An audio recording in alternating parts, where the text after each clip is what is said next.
Thrushmoor. It's a quiet town in southern Ustalav on the banks of Lake Incarthen. Hardly a memorable thing about it up until recently. The city's citadel fell silent. The guards all disappeared. Then, of course, there was that business at the asylum. The Count's men showed back up. They're an odd bunch, enforcers and performers. Researchers, magical scholars. And a new man with them, too. They were sent in there by the Count, though he's disappeared these days, too. He abdicated his throne, left his manor atop the hill. Who knows what fate Thrushmoor will face now? But I have a feeling these folk have a steady hand in it.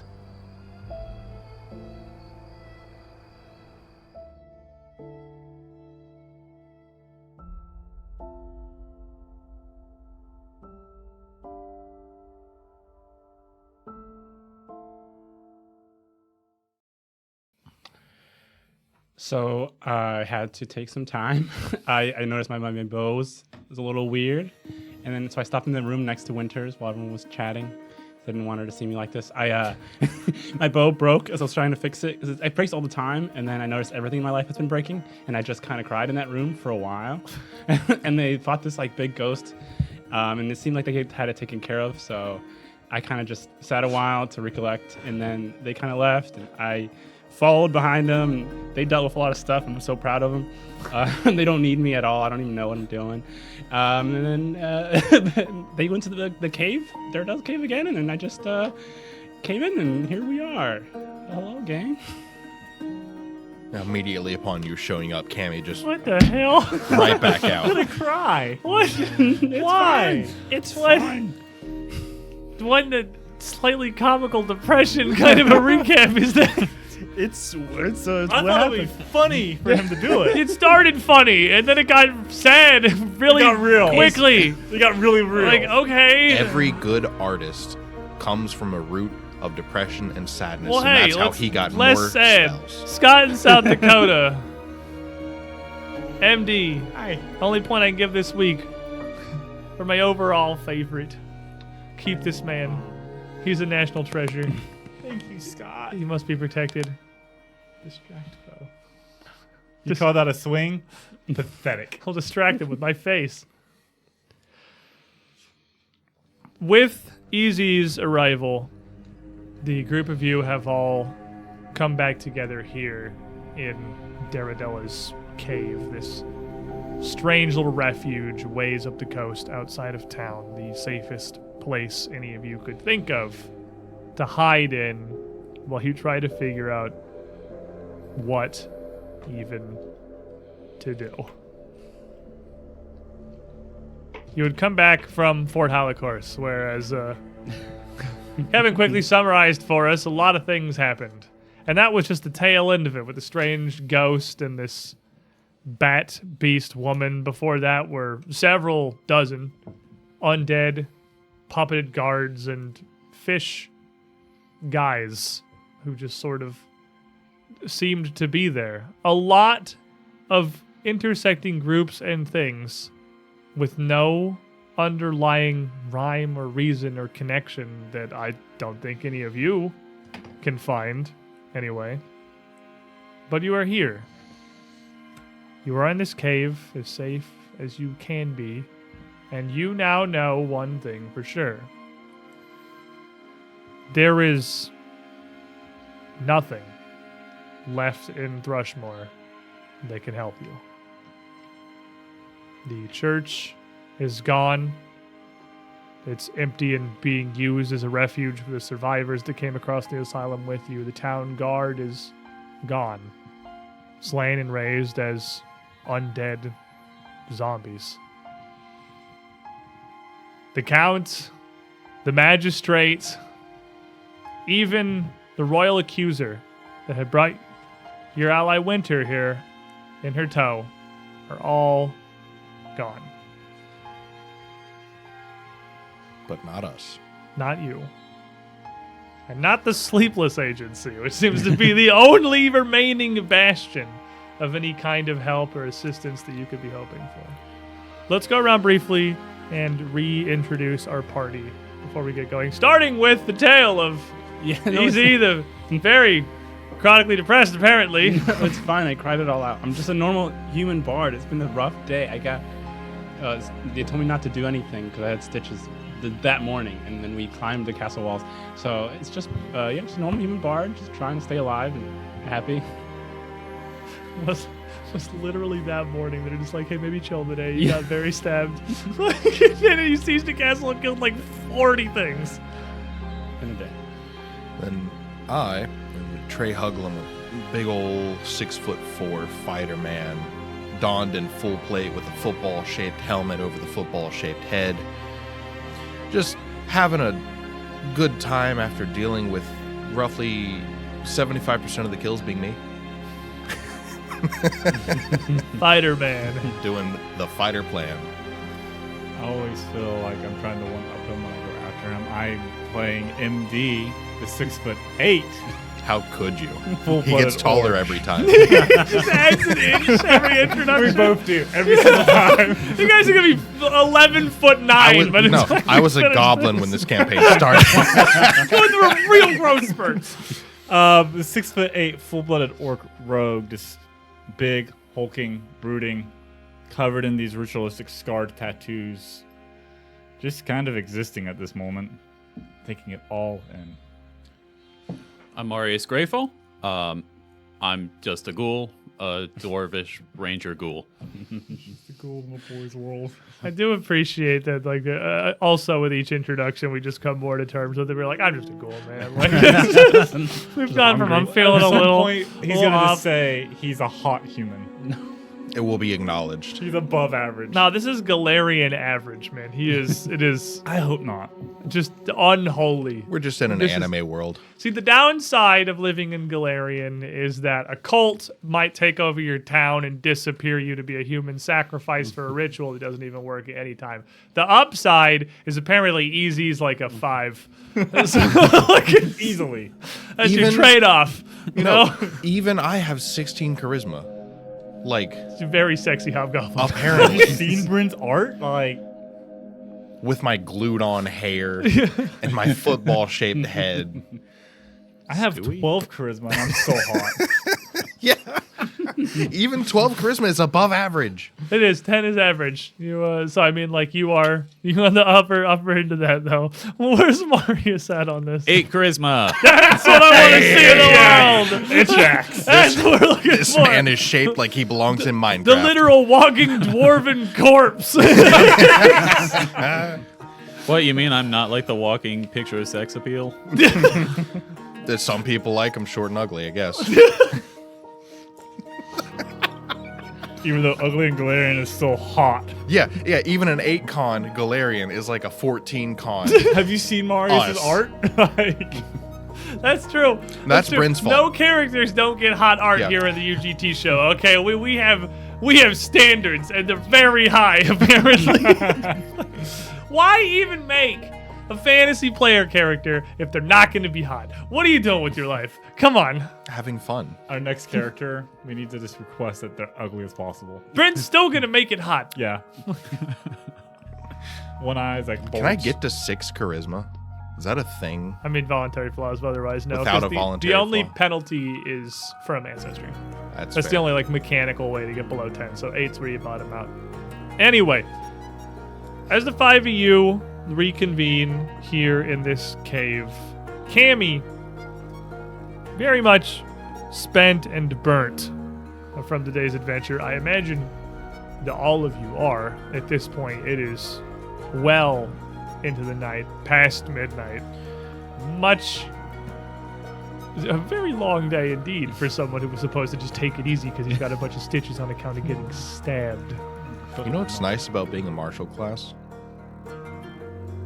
The health bar is my only limitation. Cammy barely even makes it back into the chamber that was once Daradella's bedroom before collapsing, not even managing to close this doorway back behind her, leaving the 4 of you probably also similarly, I imagine, completely exhausted there in the main cave. We took Winter back to the cathedral. I would imagine she would have gone her separate ways once she'd made it back out of the fortress and into Briarstone. She would have headed back to New Chapel for certain. All right, then. You okay? Yeah, I'm fine. You have some. No, I just get allergies. You want to? Here's a napkin. Thank you. Do we talk to this Rents yet? No. I'm pretty sure the sleep station's closed right now, so They're sleepless though. the door's closed, locked. I don't think we can stay here. If they have a diviner. We can't stay anywhere. Exactly. They know everything. They knew exactly what was going on inside that fort as it was happening. And almost as if on cue, you hear a voice from outside the cavern. One that only EZ actually would recognize. Hassie! Hassie, my boy, are you in there? Is this that old lady I saw at night? Okay, don't. We're not home. We're not home. Oh boy. Just don't go to the door. This lady's weird. Can we just be left alone for a few Close. minutes? I just want to go to bed. Close the chamber door to the Candy's chamber. It's the door is again a strong word for the giant the wall. wall of logs next together that you just She can't close sort it of herself. heft into place. It's Yeah. it's like a loud, heaving, grating thunder as you go to move these logs across the door frame there. Hassie, I know you're in there. Your friend told me you're out here. What are you doing? It's so late. The voice sounds to be getting closer, as if it's coming. I'm gonna step out. Stay back. You said you know this person? I just saw her in the street one night, and she like has tentacles, and she's really, I don't know. She's like the Count's mother, but she should be dead like a long time ago. Oh, good. Everything's confusing in this town. And at this immediate verification of EZ's tale here, as coming into view is a pale, faintly glowing, translucent spectre of a woman. She looks to be dressed up almost in an elaborate funeral gown, complete with a black veil down across her face, but several holes ripped throughout the side, the front, and the shoulder. One side of her face, as she turns to look, melting, almost drooping off of her skull. That eyeball down below even her cheekbone as it just rolls aimlessly in a socket, and several undulating, writhing little motions around these rips in her gown. No immediately visible tentacles or anything, but an unsettling view for sure. And I'm going to need a stress check, laddies. Cool, I finally failed. 7.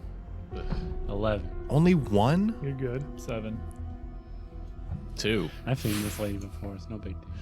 You're the only one that hasn't broke yet, right?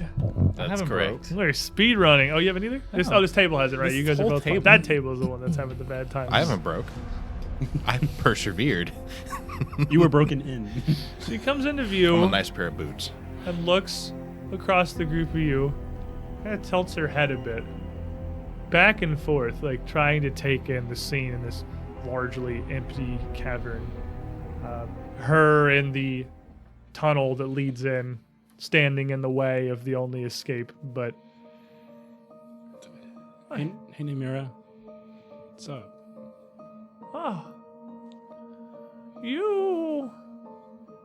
Most of you look familiar. Have we met? Quite possibly. Yeah. Where is Hassie? His friend tells me he came out here. He can't stay the night. There's too much to do. Hasserton left. We had a good time. She's on the way back to the estate. And she starts just slowly, kind of confused, trudging towards the group of you. Probably like 20 feet between you right now, but she's just slowly, No, I'm step kind of after sick. step, coming You should forward. probably keep your distance. Oh, he must be here. The maids are staff. They would not lie to me. Not about Hassie, no. Where is he? He was here, but he went home. Yeah, you just missed. Home? Yes, No, back up he to. hasn't been home. I haven't seen him in some time. No, you just missed him. Done something with him? No. Where is my boy? And at that, you see these undulating masses. A couple places start to emerge, these strange, writhing tentacles that just reach out from her waist aimlessly, wriggling through the air as her pace quickens a bit. And regardless of what you choose to do, I'm going to need you to roll some initiative here. Because she's coming. There it is. As in a whoa I will from Link re-roll 1429, with Rampage. Namira has found her way to your cave. I haven't even had time to heal up. You have not really. I would say at this point you guys would have been healed, but you have not rested. You would have definitely dealt with the worst if you're going. So I'd say give yourself back half your missing hit points in the time that we flew over between the fortress and here. And I'll roll her first. I like to go back and forth sometimes. Okay.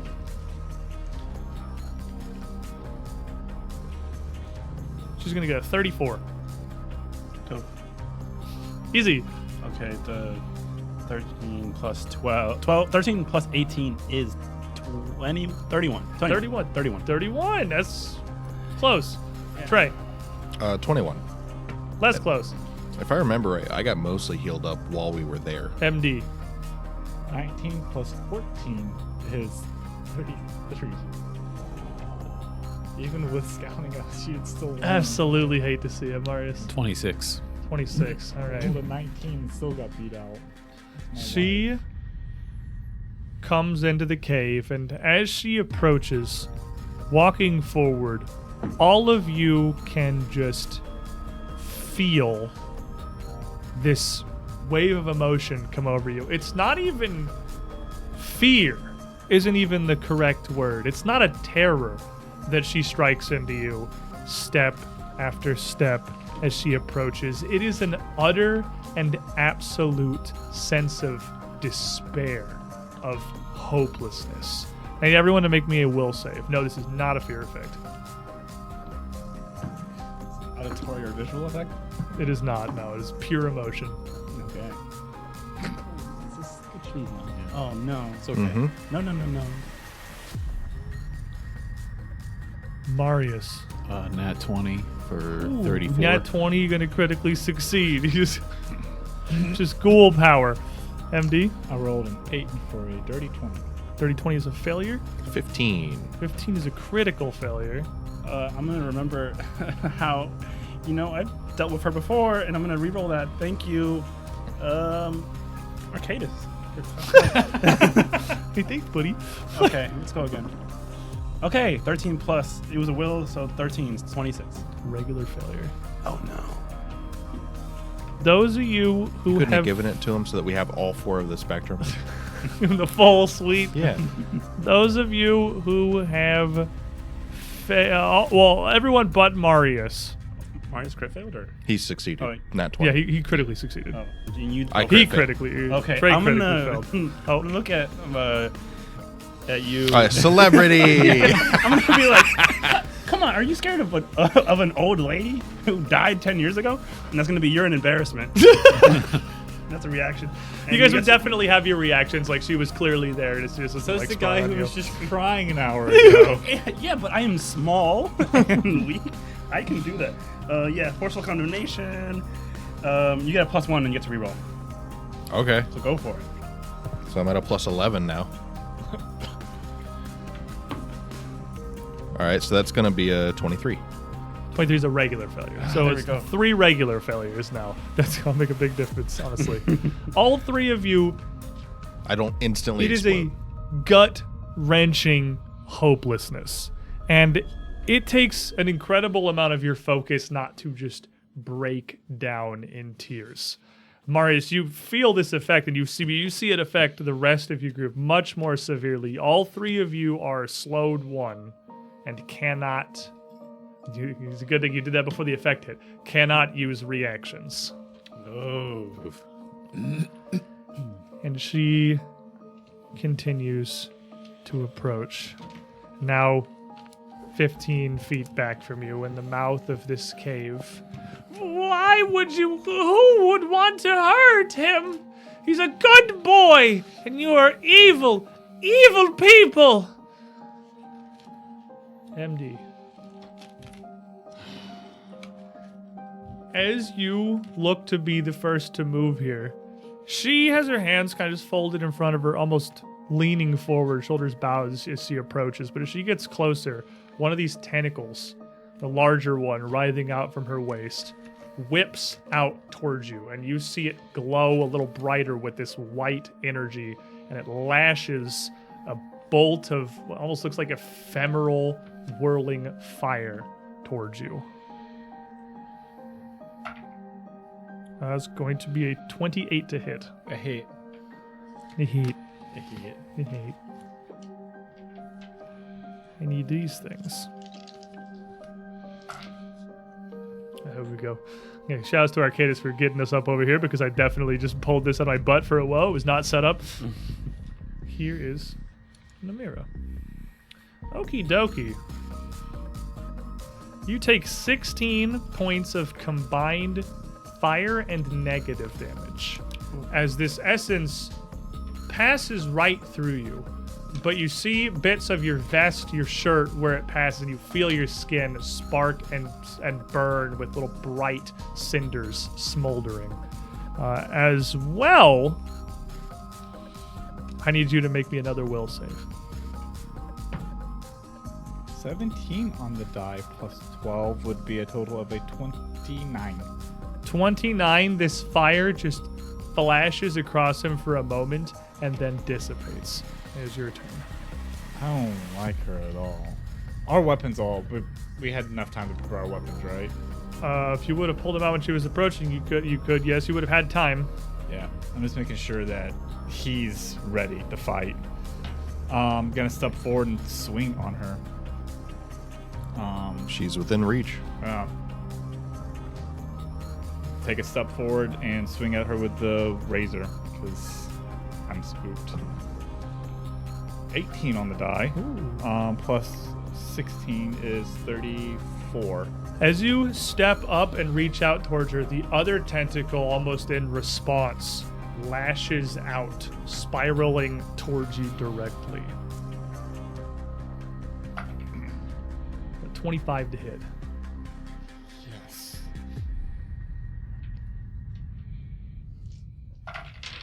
Ooh. You will take 5 points of fire damage and 9 points of negative, so 14 combined. Need you make that will save again. We'll save 17 on the die again. Well, then you're still good. As again, this tendril whips through you, and all of you see the sparks and embers as this white fire passes through him. But your 34 absolutely hits. Cool. Can she be sneak attacked? Yes. Few things. Oh no, the sneak attack. No. Sneak Sorry. attack? No. Flat-footed, yes. I was thinking critically hit. She can be crit. She can't be sneak attack. Oh, She is a she's flat-footed. spooky ghost. I had 9 damage. No, 11 damage because we have Weapon spec. weapon specialization. Fair enough. So And as your what is it, your pick you starting with here? that was the dagger. The dagger whips through her form. You've heard this story before. Not good. Physical weapons just barely feeling like they make a difference. Oh, it's not me. That's my turn because I'm slowed 1. Step forward swing. Easy. Okay. So only 2 actions. Yep. All right. So I'm gonna start with, hey, we're sharks, not minnows. Let's beat this widow. We fought a ghost. We're gonna make her toast. Come on, let's go. That's courage. That's actually kind of confident. Yeah, there was actual courage in there. There was a little bit. And then one more.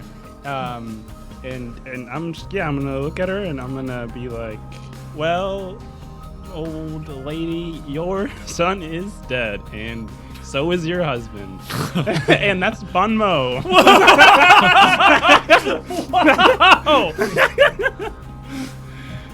Okay. So Wow. I roll. You roll. It's a will. You save. roll a Yeah. diplomacy check against her will DC. Well, it's it's a Appropriate. it's a natural one. You might want to re-roll that because Bonmo works on you. No, I'm gonna take it because I feel bad. I Go shouldn't say that back about to an old crying. lady, and I pulled it out of nowhere. you just say So- it, and you can immediately tell he's like, that was too far. So what does tell a Bonmo joke. do on a crit fail? Yeah. You just Bonmo yourself, I'm pretty I'm sure. pretty sure it's you Bonmo yourself. Yeah. Yeah, my will saves are now worse, I believe. Until you Just fix feel bad about it. Ah, the tragedy of Bonmo and the UGT show continues to an entirely different series. We're still doing it. -2 penalty. Here we go. It's such a good ability if you don't use it inside these four walls. That's my whole turn. Marius not slowed. All right, hunt prey, and we'll give her a couple shots of arrows. That's a natural 20. Wow. Clink, clink, clink. Wow, okay. And then an 18 plus 16 for, what's that? 34. 34, I mean, a crit and a hit. All right. That's your That's hunted just a shot, hit. right? So 35. 35 still a hit. Oh, yeah, that would be 35. Yeah. So that's Level 7, one of the big boy 9. leagues, kids. 12. Is that doubled then? If that's the crit, 12. it's deadly, right? Yeah. So it's not D6s, it's D10s. No, it's That's fatal. Oh, it's Yeah, it's an extra It's D. double. oh, not fatal. Right, you're right. Don't forget about your weapons back. Yeah. Number 2. 10. Oh, that's a 10. Okay.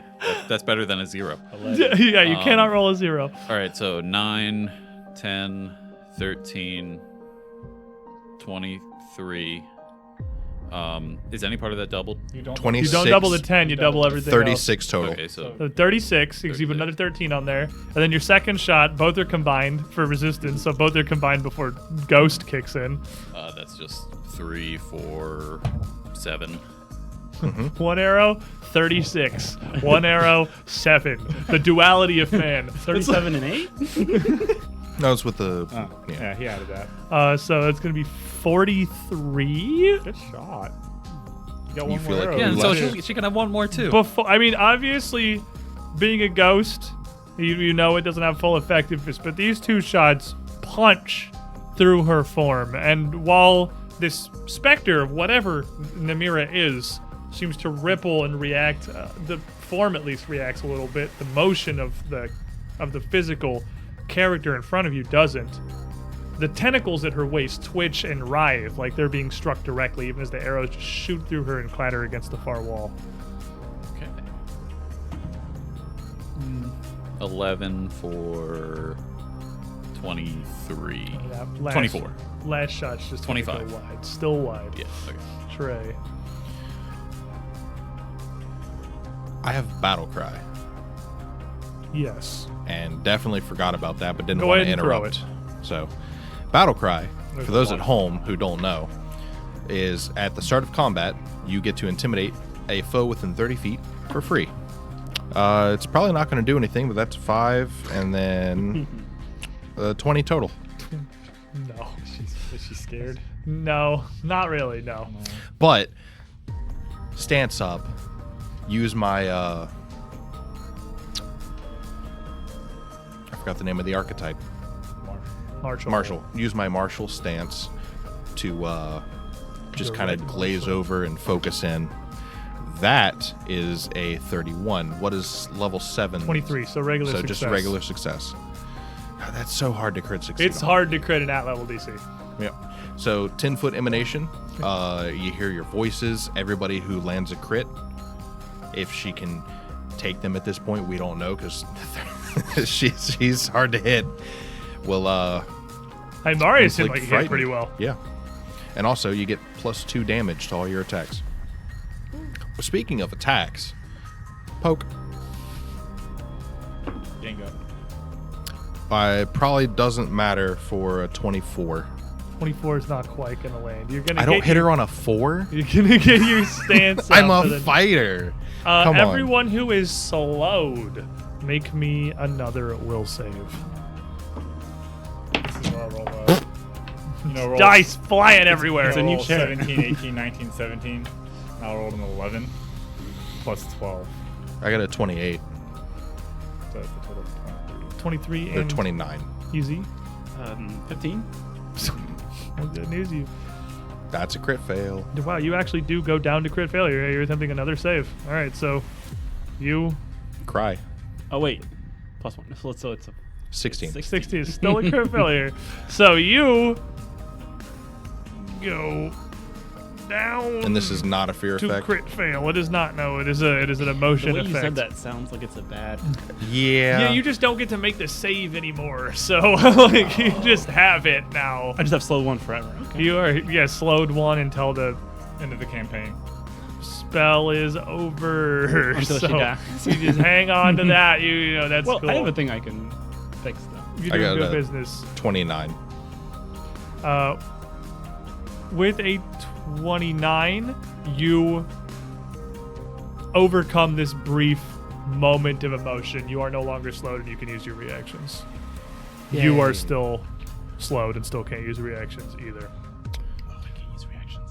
She looks, you cannot use reactions. Nope. Okay, You're this is worse than I thought. yeah, the loss of reactions is always a bigger hit than you think it's going to be. She hears this taunt from Easy I deserve and it. turns her head your direction. How dare you! And goes focusing your direction. These tentacles both whip up kind of in unison, seemingly casting something. And you have your attack bar, you have your reaction back, so you're good. Put the wand down. Not Ooh. 20. It's gone. It's gone. And That'll she's frightened do it. 1 if she can be frightened. She can be frightened. Excellent. So, And she's clumsy. I don't have a bless card. She's clumsy now. She's frightened 1 now. She's flat-footed. And the spell is gone. The spell is gone, More importantly. which is fantastic. And she's about to take a bop. So am I not? Fuck. No, What? that's the This persistent is the spell. spell she's casting this turn. Yeah, the thing she was about you're to hit hanging you on with. to that one for the foreseeable future. My Minimum friend. damage. 2 1s. The duality. So 1, Duality 2, of man. 7, 9, 18. Because I still swing at a plus. Actually, it's a plus 9, 18. So 22 damage. Oh, solid. Okay. Even on mean, minimum, it's- that's not bad. That's you push through and you get a big swing. And again, while she doesn't seem to react to it much, it definitely affects the tentacles that are writhing out of her torso here. This strange manipulation, and they lose focus of whatever they were doing. This glow, this energy that was glowing around them, dispersing in an instant. Before one of them just whips back around and flicks out another gout of this white flame towards Easy. And that's a natural 20. Giveth and it A taketh. 20 for a 20. How many of the rolls in this fight have been 20s? Because it feels like it's 4. a weird amount He of rolled a them. 20 on initiative. He rolled a 20 to hit. You got 20. I Here's 20, a and 20. that's a 20. That's Hey, 4. 20s all around, boys. I rolled a 17 to 17 to 18 to 19. You are going to take 36 combined points of fire and negative damage. Easy, and I need a will save from you. Okay. Let's see what this does. We all knew how a wheel was gonna, or what was gonna go. Okay. 23. 23 is a failure. That's better. So as That's this better than a crit fail. fire passes through you, and you see again it singes across Easy's clothes.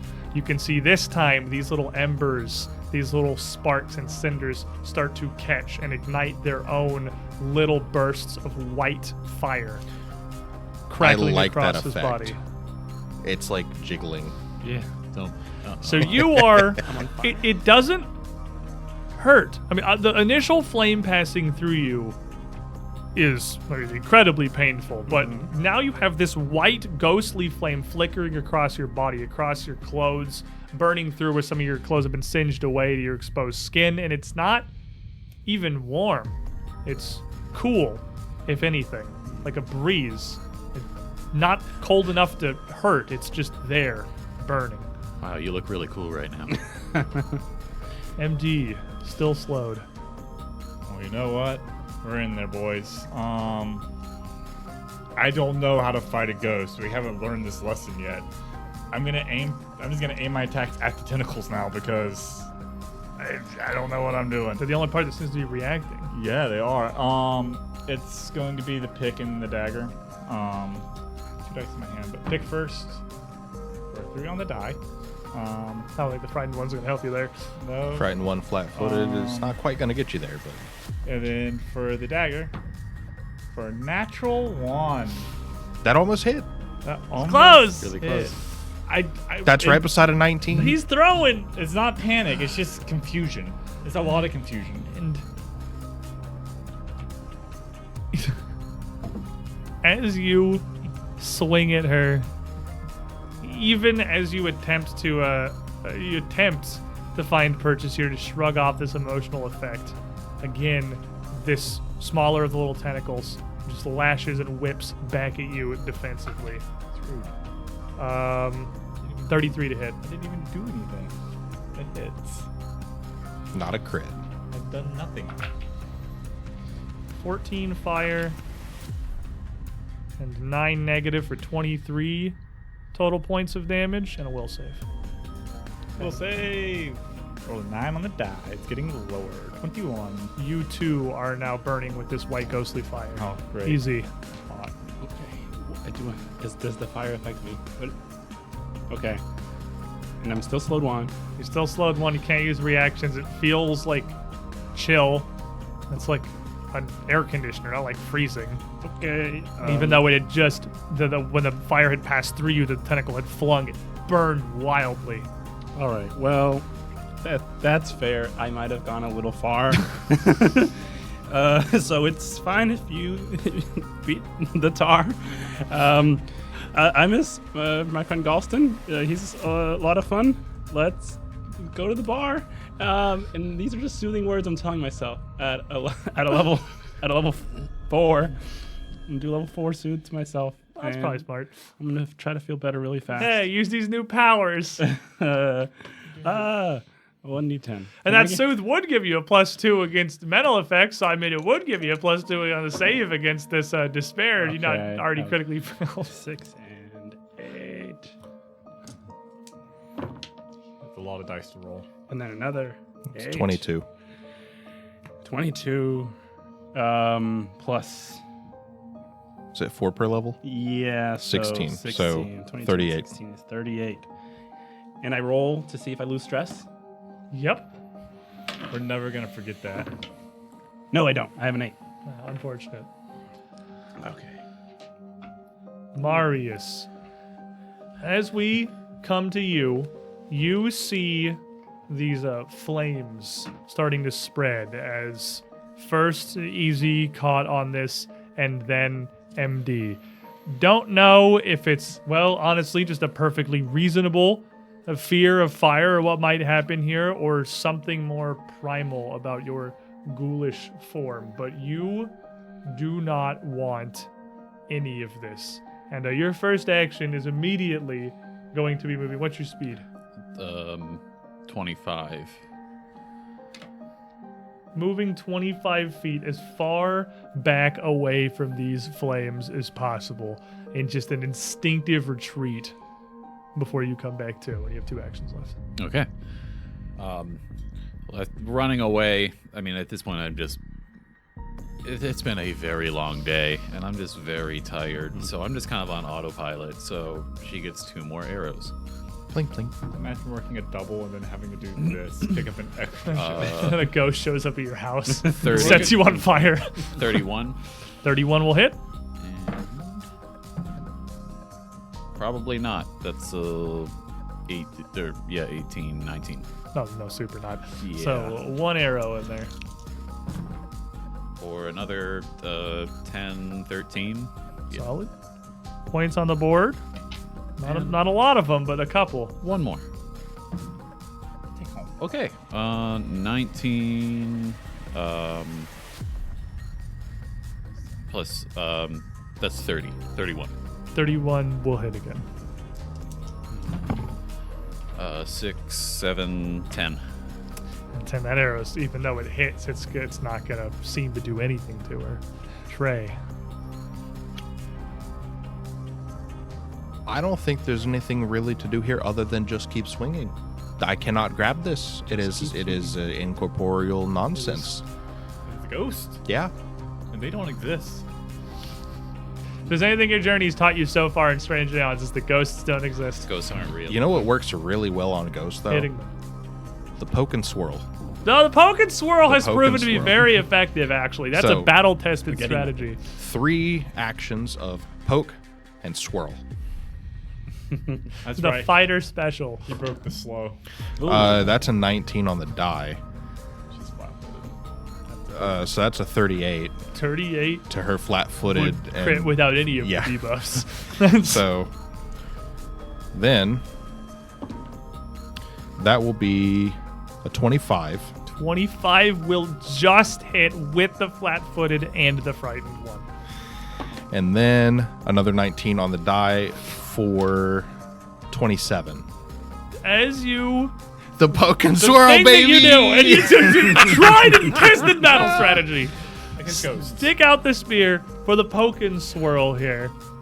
The tentacles start to lash and writhe harder before the small and then the larger both retract back into the dress, and the form of Namira whirls away and doesn't dissipate. It doesn't do what you've seen happen with ghosts that you fought before. They have this sort of, they've got this form, they've got this essence, the magic on your weapons can interact with it, and they almost dissolve like a mist. She just shimmers out. The whole of her form staying completely intact, not phasing, not losing any of its shape. Just the whole of her for a moment waves like a bad TV signal before she just flickers away.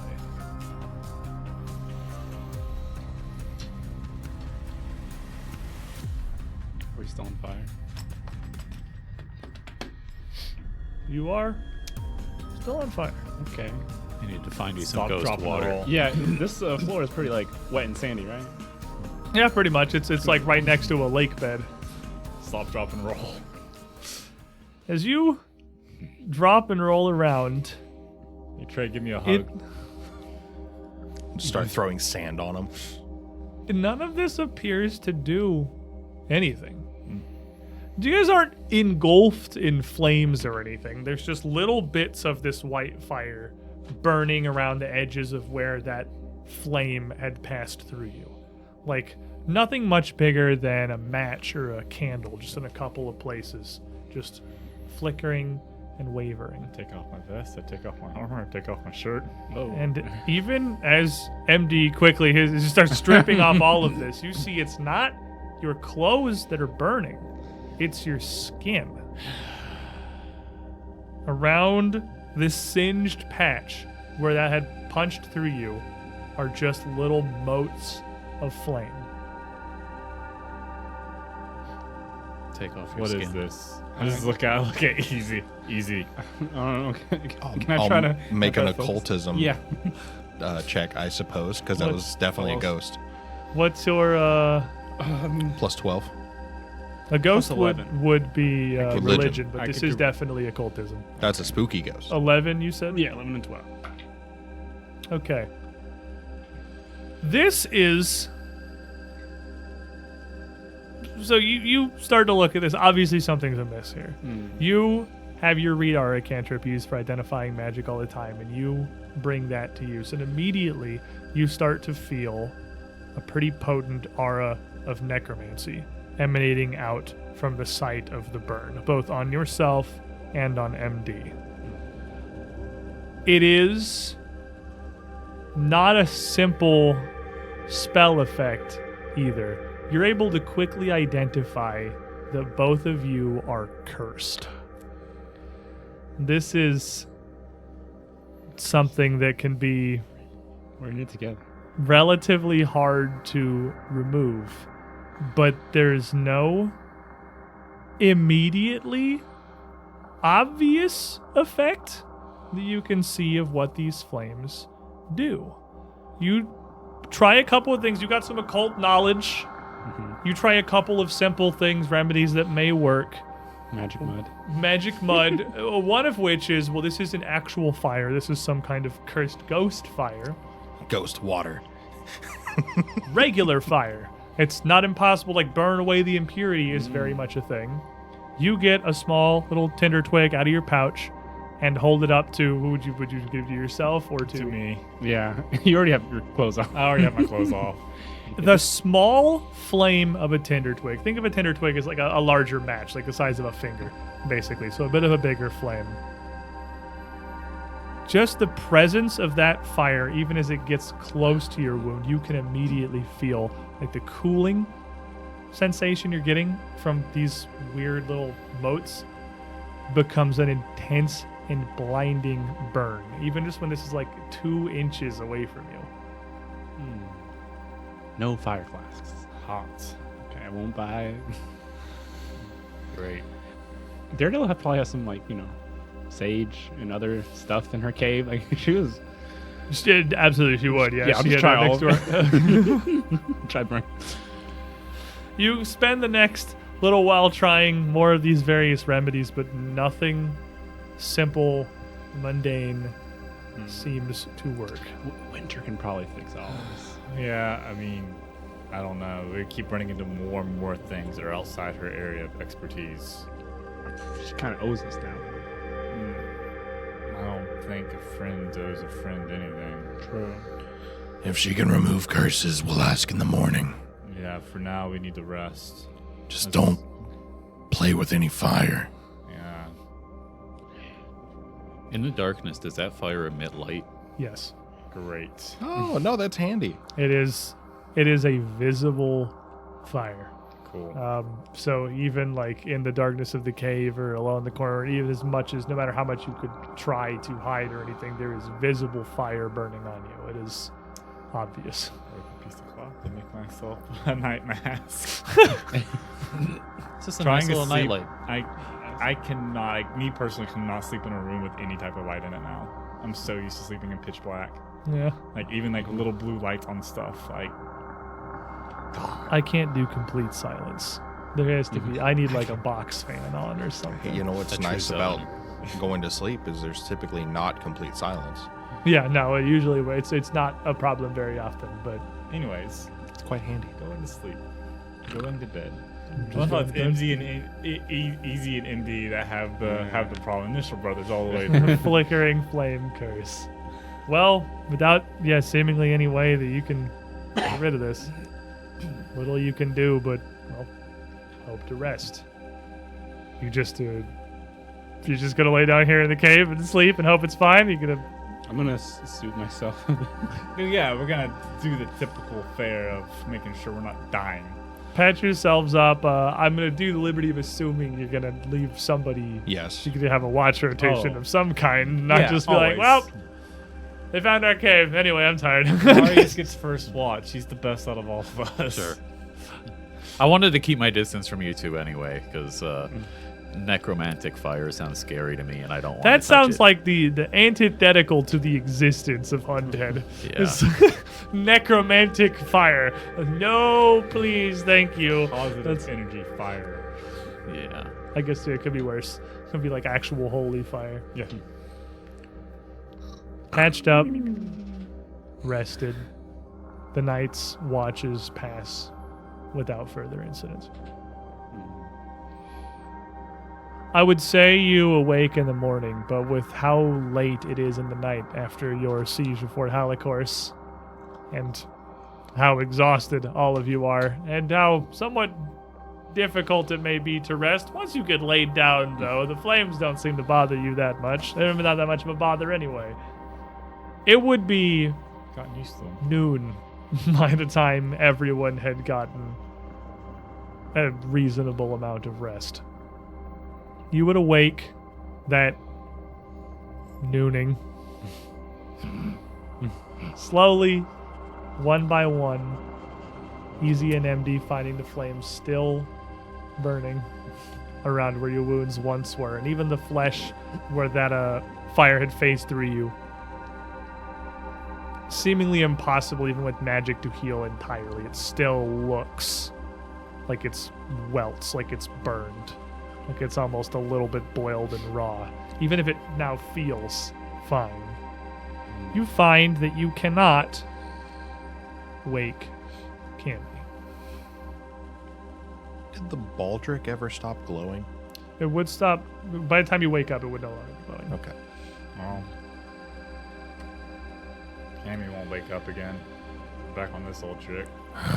Let's get a bag ready. I'll get the swaddle. The papoose. Yeah. And pack up Cammy. Let's go. Put her in a nice little box. You've done this To-go before. box. Yeah. Got Cammy. Let's go. Got the baby carrier Am I in still place. slowed? I still feel slow. No, you're not still slow. Like, have a position where it's not near the flame. MD Slowed stars in. forever. No. MD stars in the pacifier. No, that would have lasted like 1 minute and then went away. You're on Look at fire. You're bright. You're slow. Easy struggling over here now. Slowed one as a curse would be terrible. That would be a horrible curse. This slowed one forever. You get your things ready as you can in the morning, and even though you've had plenty of time to rest, there's not much you have for supplies and food in this cave. It's still a decent trail rations and a decent trek back into Thrushmoor. Where are we headed? To winter. Yeah, gotta go say hi to the cleric. Please help me. Have you seen this? A brief stop at Old Chapel, or New Chapel rather. Definitely not Old Chapel. Brief stop at New Chapel would confirm that, as you had, I'm sure, ensured that she made it home the night before, winter had arrived and been fine. That morning, after her morning prayers and everything at Terse, she had headed back out to the Sleepless Agency to catch back up with things. So I imagine the group of you would quickly change course, heading to meet her over there. Getting some weird looks from the citizens of Thrushmoor with our white glowing flames. There are several interesting things about this fire. One, the fact that it doesn't go away. And two, the fact that it doesn't hurt. And three, the fact that it's you can't smother it. You can put clothes, armor, whatever over it. And the flames are still visible as if they're just burning on the outside of whatever your outermost layer is. It's a fashion statement. You, No, yeah, it looks pretty. Just own it. I'm used to it now. Yeah, just own it. No. where is it on you guys? Where'd you get hit? Where are you burning? Where'd you get hit at? It's on my shoulders. It's on your shoulders. The Mortal Warcraft. How do you say he's got the WoW tier set fire going? Like, I was thinking it's like right here, like this, like right through the armor, on the stomach. you kind of right in the side of the torso. Yeah. And just these white flickering candle flames. You just have it up on your shoulders, just flickering and burning. You got crit, so yeah, I mean, it could be like just a pretty decently big area for you. It's intentional. Yeah. Just own it. You knock on the door and are welcomed back inside the Sleepless Agency again by Meg, who immediately is a bit startled to see several things. First, baby carrier Cammy's a little strange. It is Secondly, very strange. you're on fire. Thanks, we're hot, we know. Good morning, Meg. Good nooning to you. You can just ignore the. It's good That. to see you as always. I'm sure whatever tales you have to tell Lady Rents are certainly interesting ones. Well, I won't stall you any longer. She's speaking with the priestess Lady Glaxa right now, but I'm sure that you all know each other, and I believe your stories to be related from what I've heard. Just, I guess, head up to her office. I won't delay you. Thank you. And so, shortly, you find yourselves once more in Lady Rentz's office, where her and Winter already sat at this desk discussing something. Both turn to you as you enter. And Rentz motions for the group of you to come in, kind of raises an eyebrow with the fire and the baby carrier. Don't worry. Doesn't ask any questions. We're not flammable. Winter looks a little bit more concerned. Winter help. Does Winter help. Winter help. We're worried. What happened? Ghost. Curse. Fire. Help. It doesn't hurt. Between Last Yeah. night and now. Yes. You, Don't answer the door at night. Trouble seems to follow us. This town sucks. well, find it very difficult to disagree with that statement at this point, after everything we've learned now and seen up in the fort, but even a weak curse is potent. That's well beyond my ability to deal with magically. That's something that I would have directed you to the mother for, but... Or the royal accuser, perhaps, could I call upon her. But I was just telling Lady Rents of what we'd seen in the fortress, and hoping that a group of you could fill in some of those gaps. And Rents is just kind of sitting there in her chair leaning back and just throws a hand up. Yep. It seems like, as far as I can tell, you got the better half of this story here, as Miss Claxton didn't get to see a whole lot during her internment in the fortress jails. So, catch me up to speed then. What are you caught? What are you seen? Who wants to tell the story? And more importantly, is there anything you're leaving out, or No. at this No. point we're full? I don't think we've been hiding anything. You since the haven't, but I start. mean, I'm always gonna double check just in case. I'm not gonna hand wave you into divulging details you would rather keep secret. No, nothing weird happened. No. I mean, a lot That's of not weird the stuff sentence happened. I would use. no, but no burning of the tax records and things like Oh, that. we left that out. Yeah, I'll leave that out. That didn't happen. There was no text. Yeah, we that doesn't didn't exist. Burn all the town's debtor logs. Nope, that was not a thing we're gonna include. But otherwise, we're good to go. At the end of all this, that seems more or less to track with what the lady told me here. So the town guard's gone, the magistrate's gone, the royal accuser that brought you all the way down from Caliphus is gone, and it seems that our count is gone as well. Then, what we have here in this room and what I've got downstairs seems to be about all that we've got in Thrushmoor that we can trust and rely on. And were it not for the group of you saving Miss Glaxa here, that number would have dwindled already. It's rare I find myself at a loss for words and plan, but I'll admit, not quite keen on what to do at this point. This cult of Malevolence, is she okay, by the way? Cammy. She's just sleeping. She does this. She falls asleep for- narcoleptic. She just passes out for hours at a time. Might have something to do with her magic. Never thought that was a real thing. This is like what, the fourth time? Something about those. And I'm not comfortable leaving her anywhere by herself, so Fair enough. Now, if you were ambushed in a cave near a mile outside of town at night by the spectre, the late Count's mom, then I wouldn't trust anything either. Malevolence's cult knows everything that's happening all the time. They knew exactly what was happening in the fort as it was happening. At this point, I think it's fairly safe to assume that they'd be connected to Namira, however that would happen as well. Though I don't...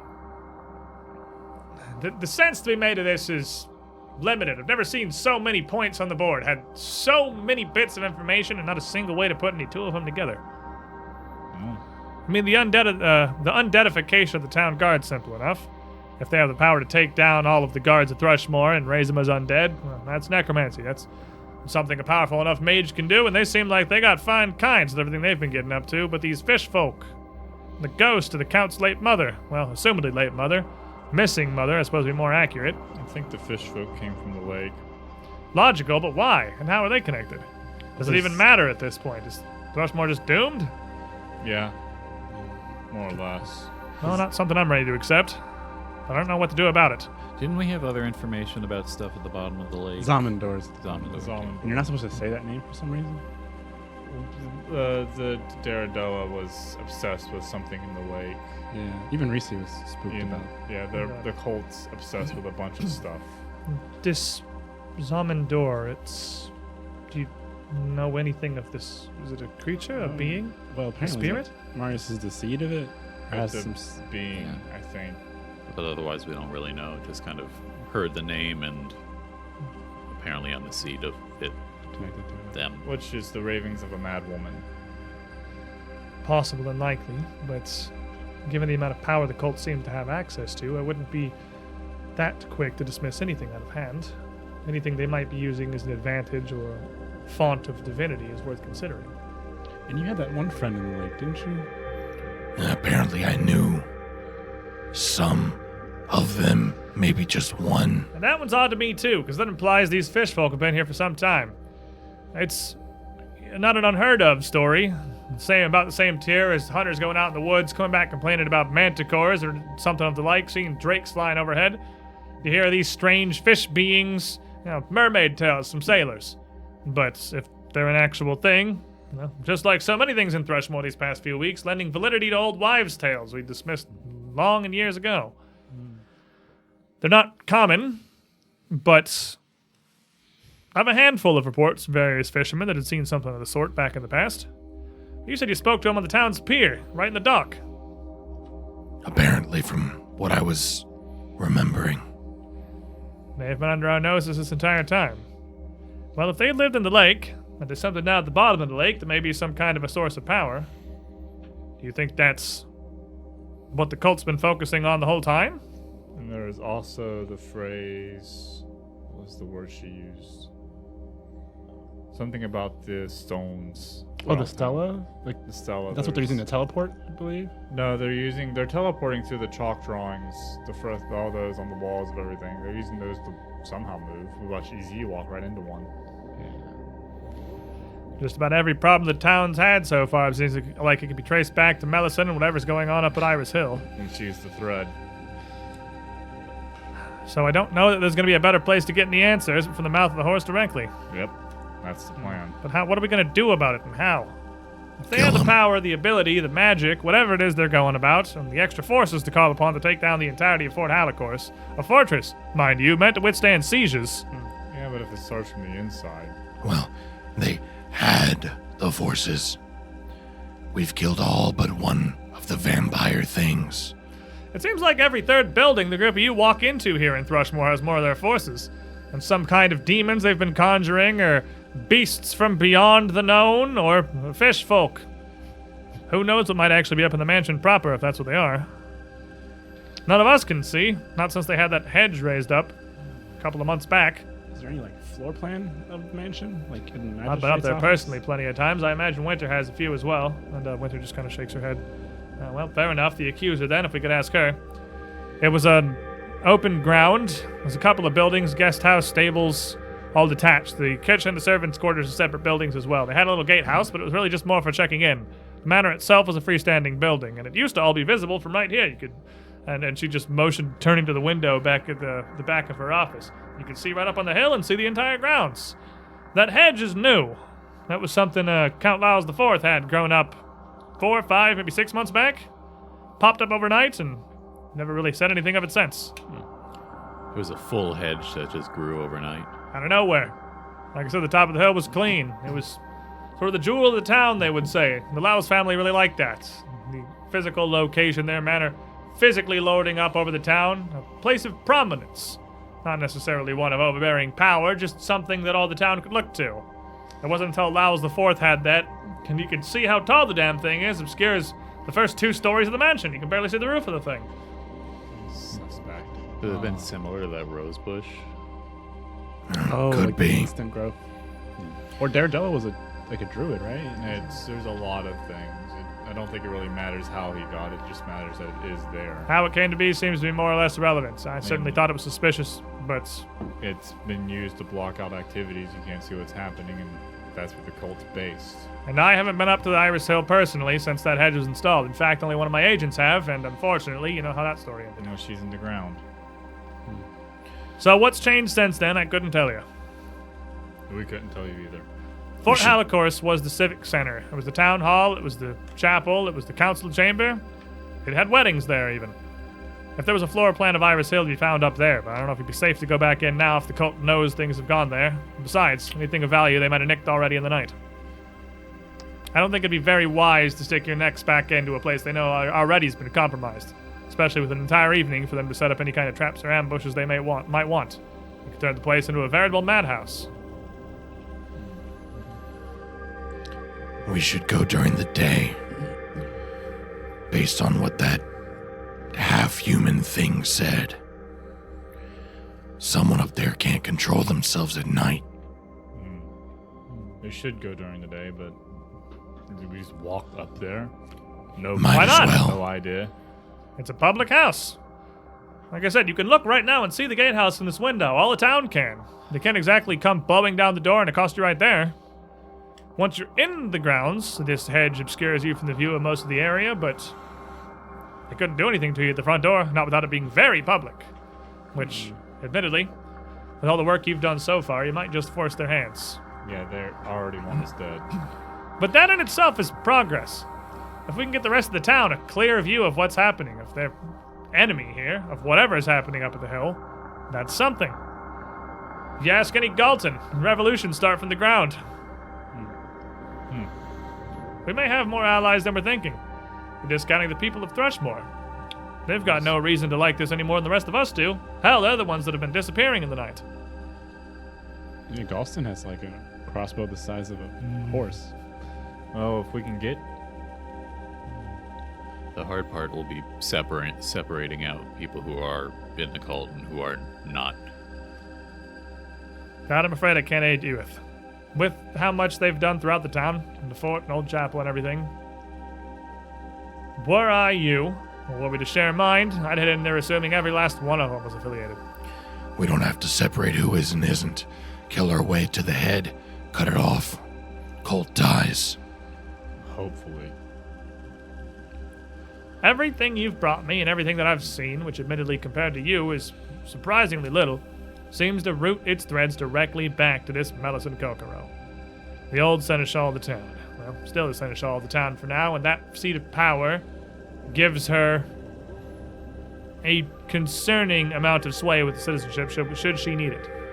It's somewhat interesting to me that she hasn't called on that yet. With the Count's absence, she's more or less a second in command, especially with the magistrate gone. She could have done anything, yet she hasn't. Why?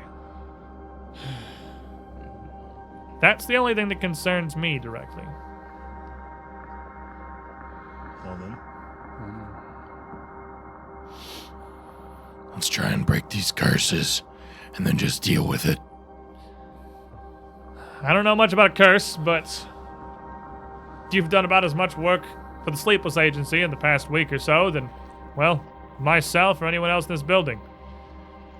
Besides, it seems like without having to call out to some kind of mercenary company or something abroad that might take days if not weeks to show up, you might be the only ones with the shot of unraveling what's happening here. You're damn clearly connected to it. Let me help you how I can. It's not much. But wait a moment. And she stands up and just walks straight out of the office without another word, leaving the five of you and Winter sitting here. How do you feel about starting a riot? I mean, Not a bad idea. A riot started in front of that painter's house for no Start reason. sowing rumors that whatever's happening up on the hill is responsible for the disappearances. It's Yeah. odd that it hasn't happened naturally yet.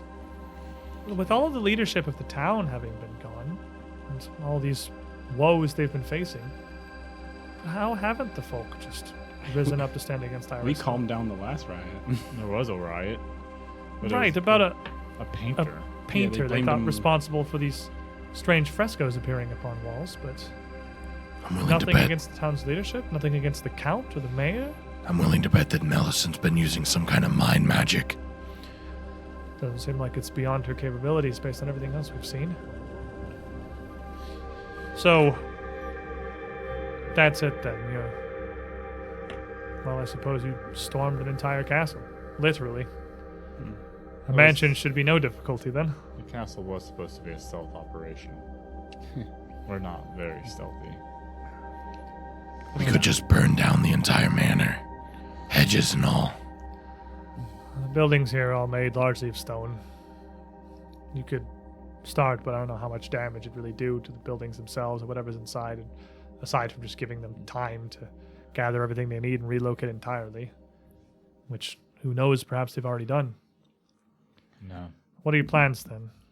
Get some pitchforks. Start a riot. Break down the front gate. Get in there. They're not going to relocate. Whatever they're doing centers around the Stella. They I'm need the admittedly Stella. not hugely sold on Lady Rence's front gate approach. Not That was what I tried at Fort Halicourse, and you saw how I ended up. If we An equally public approach. think that it is centered around Estella, could we try to destroy them? But Take there's them no down Stella at somehow? Iris Hill, is there? I think there Could is be. one. There's one in the park near the market, and one on the small isle by the gallows. And I was told there was one at Iris Hill as well. I'm pretty sure, unless I'm just recollecting it. It's in our memories. Yeah. That makes Cammy sense. remembered it, I think, right? Cammy's memory? She's not here to tell me. I wouldn't know. But that's They're sort of, well, I mean, very notable monuments of the town of Thrushmoor. There's something that's part of the town's identity, the two of them. Then, like Lady Wren said, the hedge is new. The manor grounds were visible all before that. There's a lot more than two, isn't there? Well, there's the one. Well, there's more out on Briarstone Yeah, Isle. but I could have swore we were told there's 3 in Thrushmoor proper. Yeah, Yeah. 5 total. I mean, they're probably keeping it a secret. It's probably Do you think they've in the manor itself. built the manor over it? Yeah. Maybe. I mean, it's Some been of in the their family memories. I mean, some of the memories we've been getting back have been in a room of Cammy memories. Just she's been getting back. She's told us about it. Been in a room with a whole cult. Where do you had a whole cult?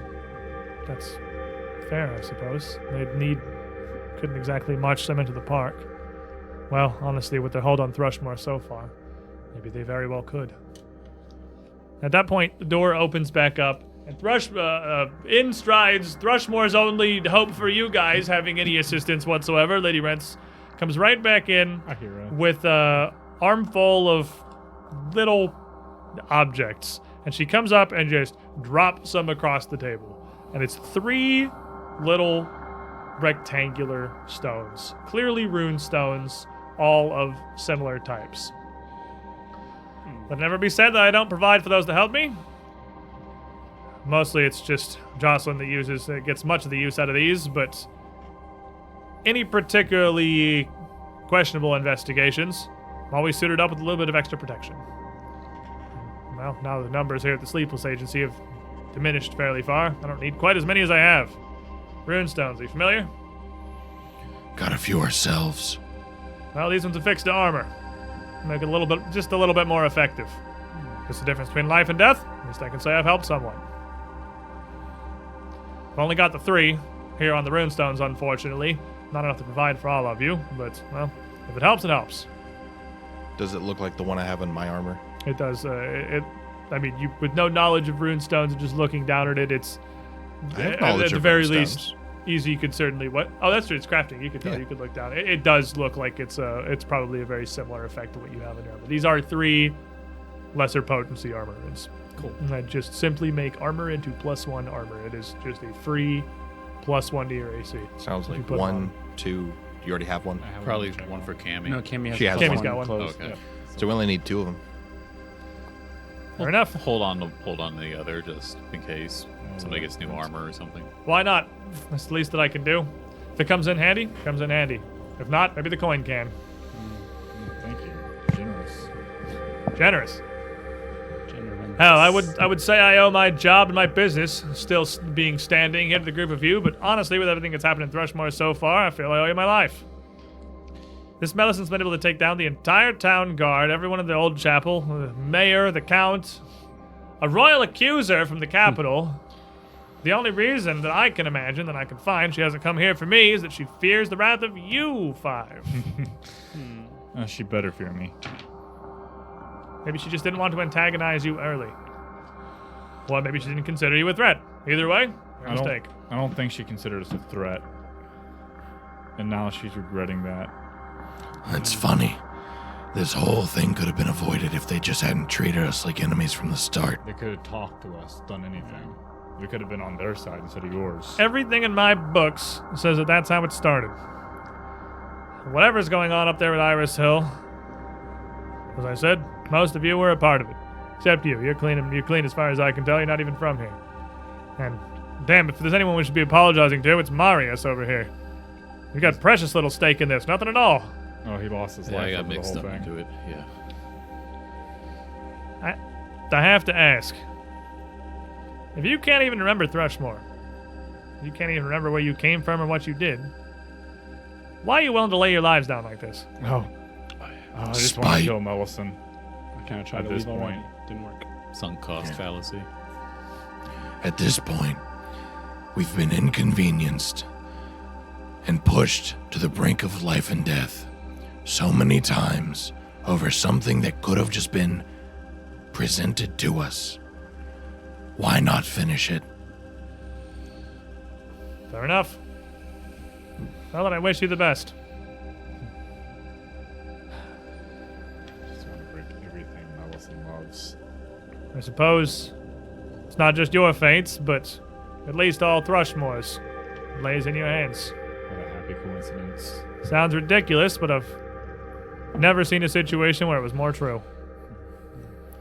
Well, sorry, I can't help you with the curse thing.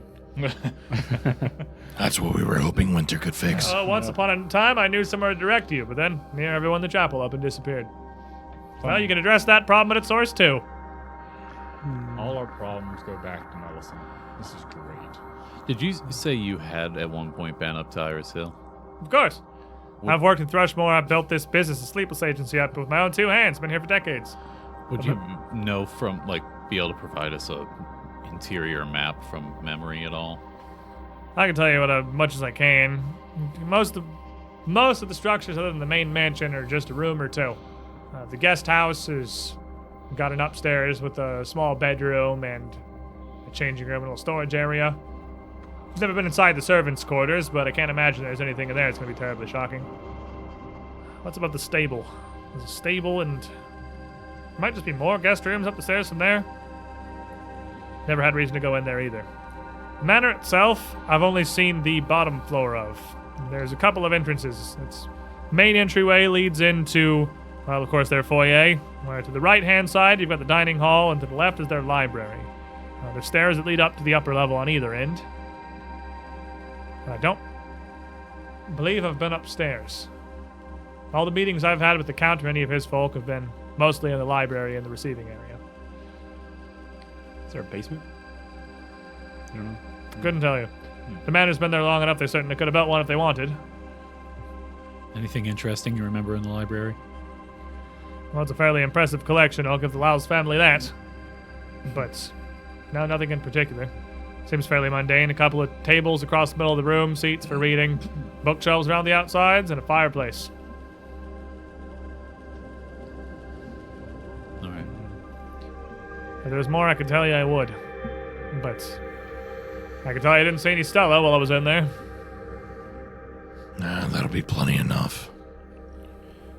We'll make it work. And to make it work, we shall. But first, we are going to take our midstream break. When we return, Iris Hill.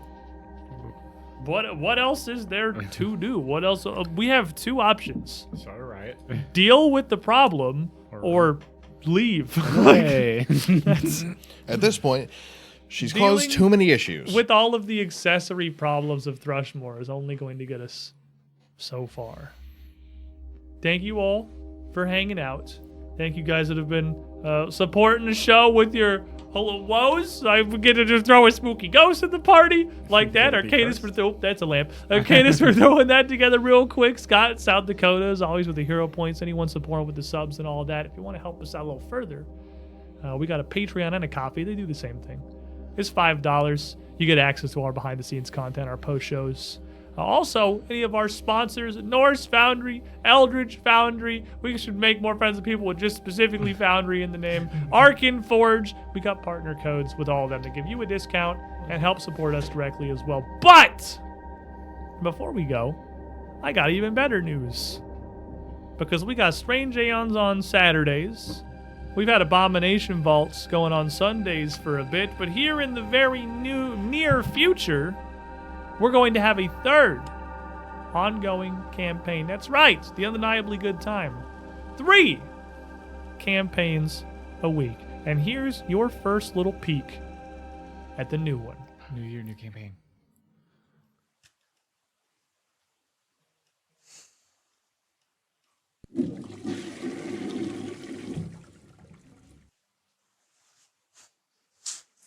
Guys, I just had an idea.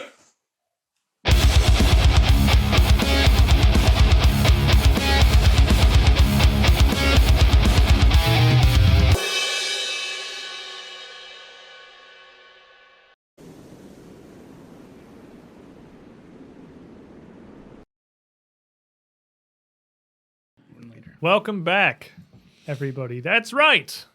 Coming soon to twitch.tv/UGT show. Secrets Between the Stars, Season 2. We're doing more space stuff. These guys specifically is the we. It's not an inclusive we. And Sully. They're doing more space stuff. The baby and the papoose is doing more space stuff. We're going to have 3 shows a week. For now, though, as we come back in, our heroes. I feel like I can say that now, and it's accurate. No, we're not doing this for selfless reasons. We're doing this for very selfish reasons. We're saving a town. Saving the town is second. Like, oh, that's a happy happenstance. This is revenge. This is revenge. True and So- tried. We happen to be saving the town, but we're doing it for crap reasons, so I don't think Well, we're no, heroes, really. We're not. Objective, kill her. Optional, save town. Literally. I mean, Look, man, I just want to kill Mellison. Like, whatever else happens is gravy. Like, the whole town could die in the process. We won't care. As long as she dies, mission accomplished. Yeah. If she dies and we find let's out start that a the riot. town is still doomed, then we'll be like, okay, well. It's like, well, we did our job. yeah, we're I did leaving. I did all I can do. Sorry. All right. Well, then, unwilling heroes it is. Head Circumstantial. Circumstantial heroes is probably better. I'll take that. Heroes of happenstance. That's our team name. There we go. Heroes of happenstance. Happenstance heroes. Oh, For the hose. Woo! We got it. Sully's gonna love that. I'm sure someone's gonna be a huge fan of being the hose. Tis the But season. at least it is like ho. There's an H on the end. It's like ho ho ho. Yeah. Not like the gardening tool. Yeah. So it's it's holiday spirit or whatever. You guys head out of the Sleepless Agency. Well, yeah, I mean the Operation Kill Mellison. That's exactly what we're doing. And it's we Tomorrow. that is leaving real quick. Let's recap. Let's go back and briefly reintroduce our party here, starting over on this side this time. I'm Marius Greyfall, the ghoulish dwarf ranger. That was quick. I am MD, the full orc rogue. 6'8". Hi, I'm Derp, and I play Trey, the hobgoblin frontline fighter. Kevin, I play Easy, normal bard. I didn't introduce myself the first time. I'm AJ, or Squiddish, or the doom of everybody in Thrushmoor, depending on how this goes. The woe master. The woe I'm not the woe master. I don't make the woes. The woes just come in. I you just get the woes deliver. and then you make them. And I you're the master. facilitate. The Woe Factory. That's all I He do. facilitates the Cone of Colds. As you emerge from the Sleepless Agency, you have some options before you. You have a goal. It is about noon. You've got a couple of fancy new armor runes, apparently a little bit more than you need. So partially, it seemed Lady Wrench was very direct that she didn't care if you sold them. They are a sizable amount of gold, any that you want to get rid of. You would get 80 gold apiece in the High Mart on the northeast side of town, selling each of those. However many you choose to keep / sell is up to you. But what preparations, if any, would you have here in town? How much spare money do we have outside of that? 14 gold. Not, yeah, I was like, it's Cool. very little. So It's- we turn 1 into Mortalis coins. okay. So you're looking to sell one because it's 80 and Mortalis coins 20 and just get 4 Mortalis coins. Just 4 more. Fair enough. and then They can't argue. They've been doing good so far. 1, 2. Because I've already got 1. Cammy has 1, This but is she's my backup unconscious. Mortalis coin. It's a really good backup They plan are to have. incredibly valuable.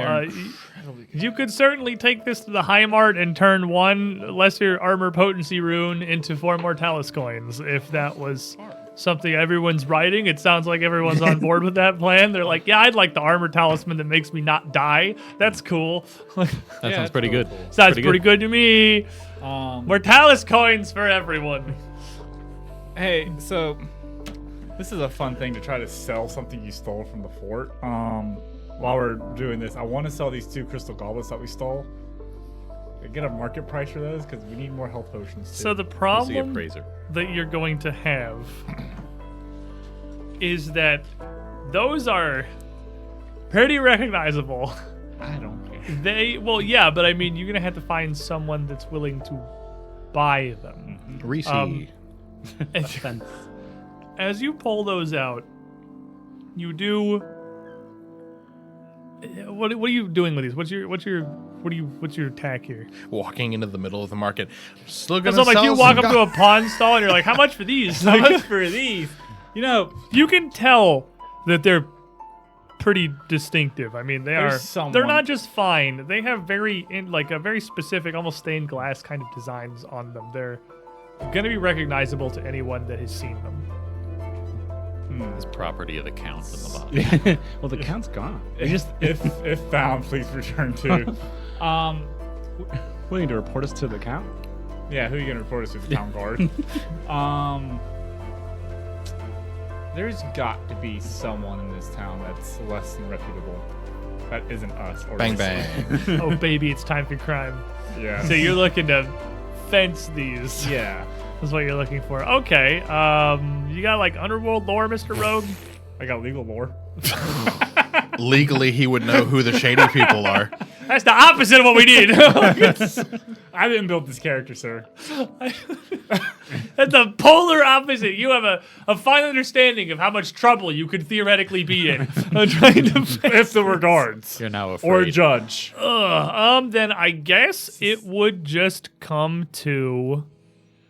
It would probably be more of a deception than a diplomacy, because you are. I would let you do either, but it's going to be harder with diplomacy because you're not so much. You are trying to gather information, but a little discreetly. Obviously, you're like, hey, where's the black market? Hey, where's the black market? So what are you rolling? I'll roll deception. Give me deception. Hey guys, where's the black market? I can see it from here. You know what? I can, Scott, I can see the one. It's a two. It's a two. Oh, it looks like a one. It's a two. I guess I can only 100% see the main line of the two. Yeah, Scott knows where the black market is. So, Scott from South Dakota. God! Where he finds only It's 0 in points. South Dakota. It's in South Dakota. Hey guys, where's the black? That's a 25 total. I rolled a 15 on the die. Solid.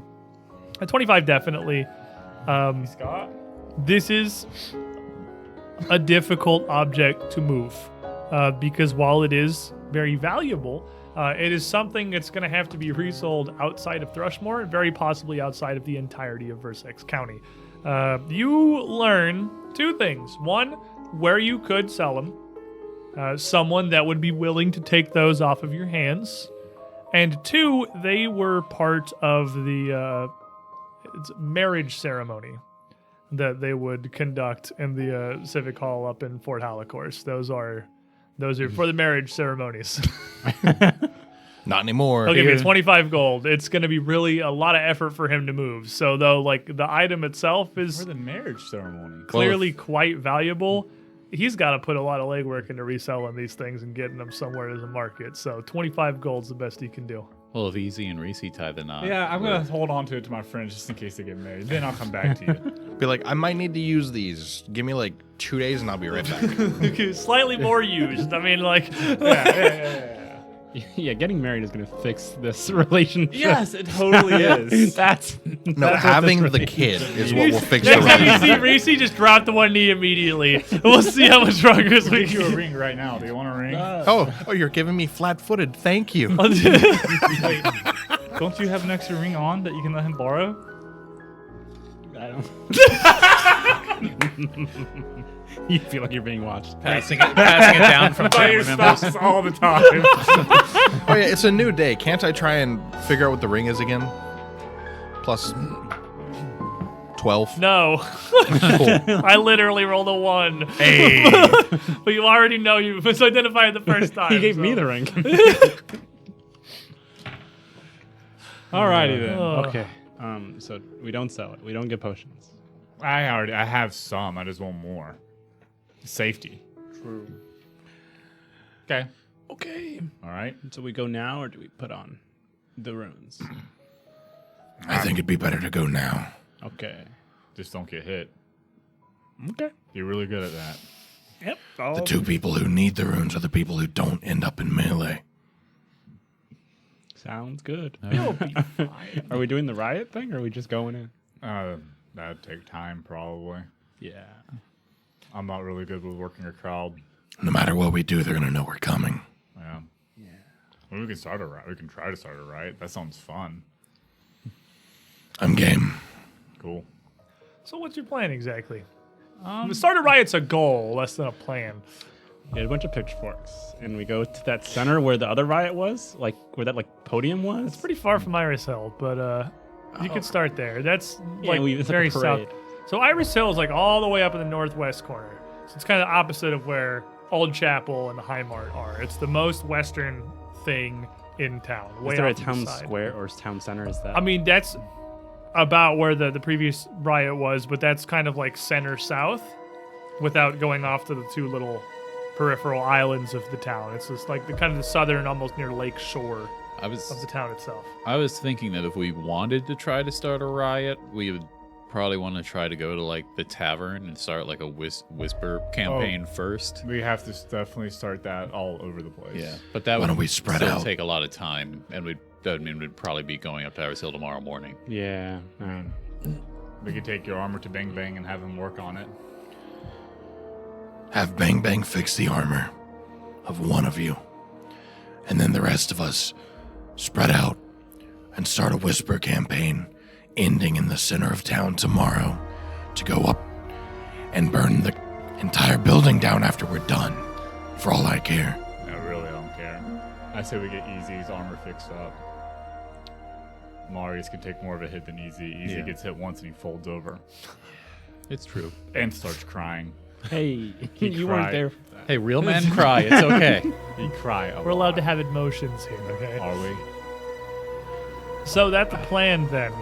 You're going to spend much of the afternoon trying to rally support, basically, to spread bits and pieces of what you've discovered about Melisande and the cult up at the Manor Hill and try to get the common folk behind you. See if you can get them to go beat down the door themselves.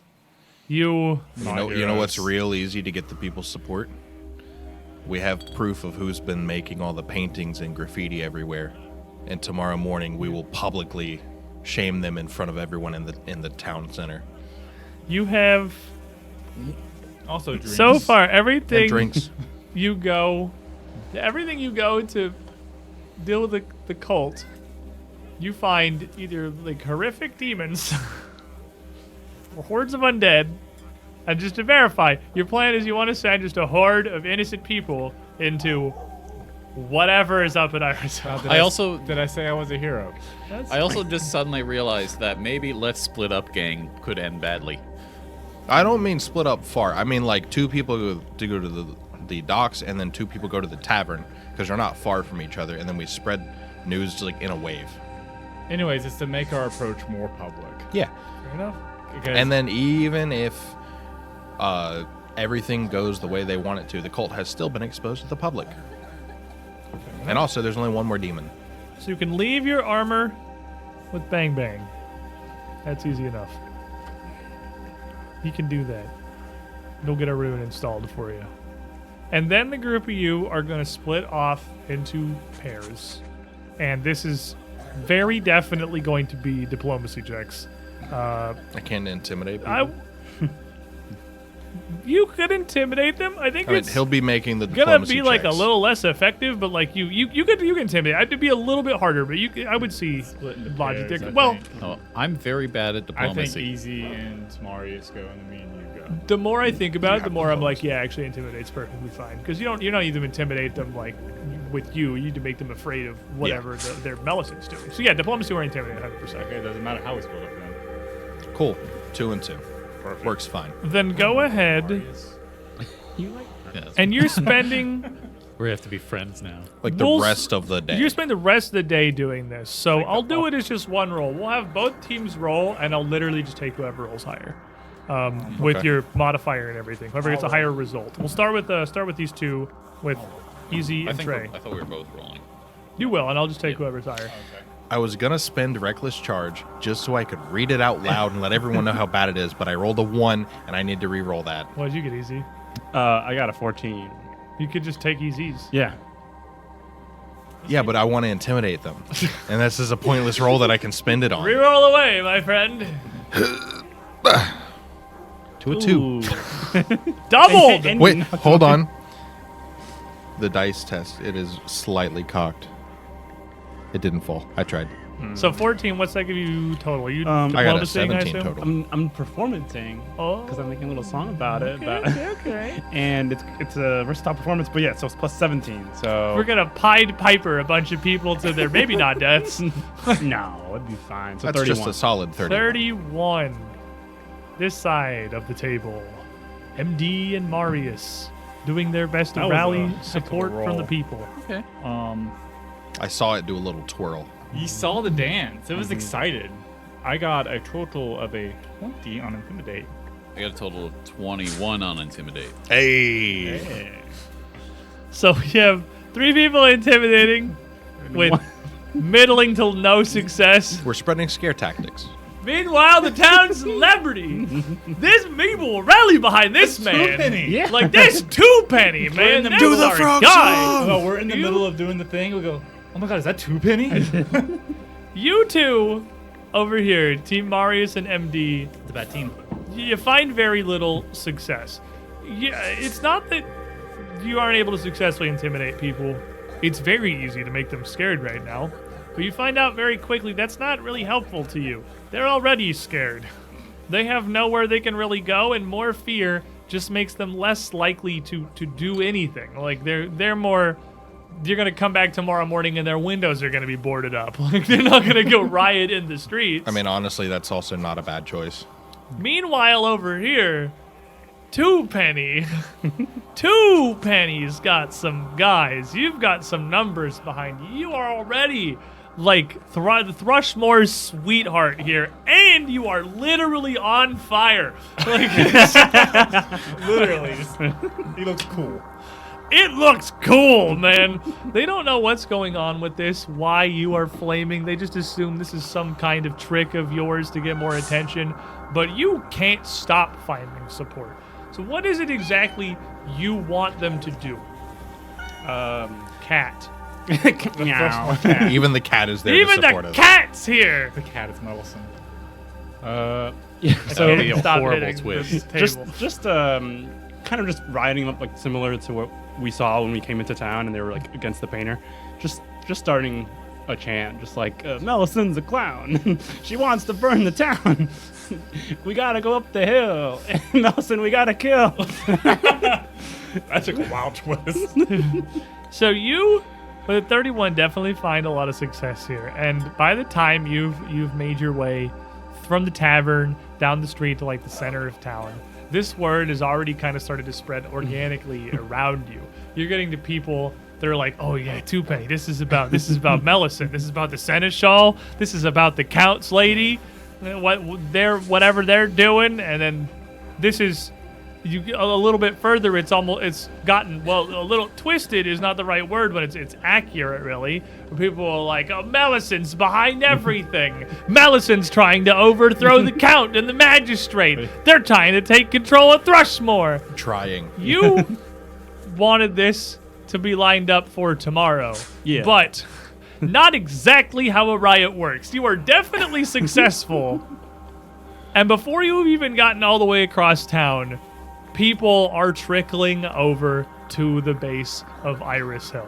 You see torches, you see pitchforks, you see civil unrest, my good sir. You have successfully formed a mob. All right, change of plan. Yep. Back to Sounds Bang like we're Bangs. going now. Back to Bang Bangs, get his armor, then we go.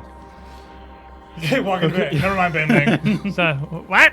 He's getting ready to close up. Just yoink. Grab your armor back. Toss him a copper piece, keep going. Just a copper piece. Just a copper piece. He's a goblin. He doesn't know Penny. better. Okay, toss him 2 pennies. There you go. Hey. Thematically appropriate. What do? You just rush into Iris Hill? Yeah. Yeah. We have a riot to go lead.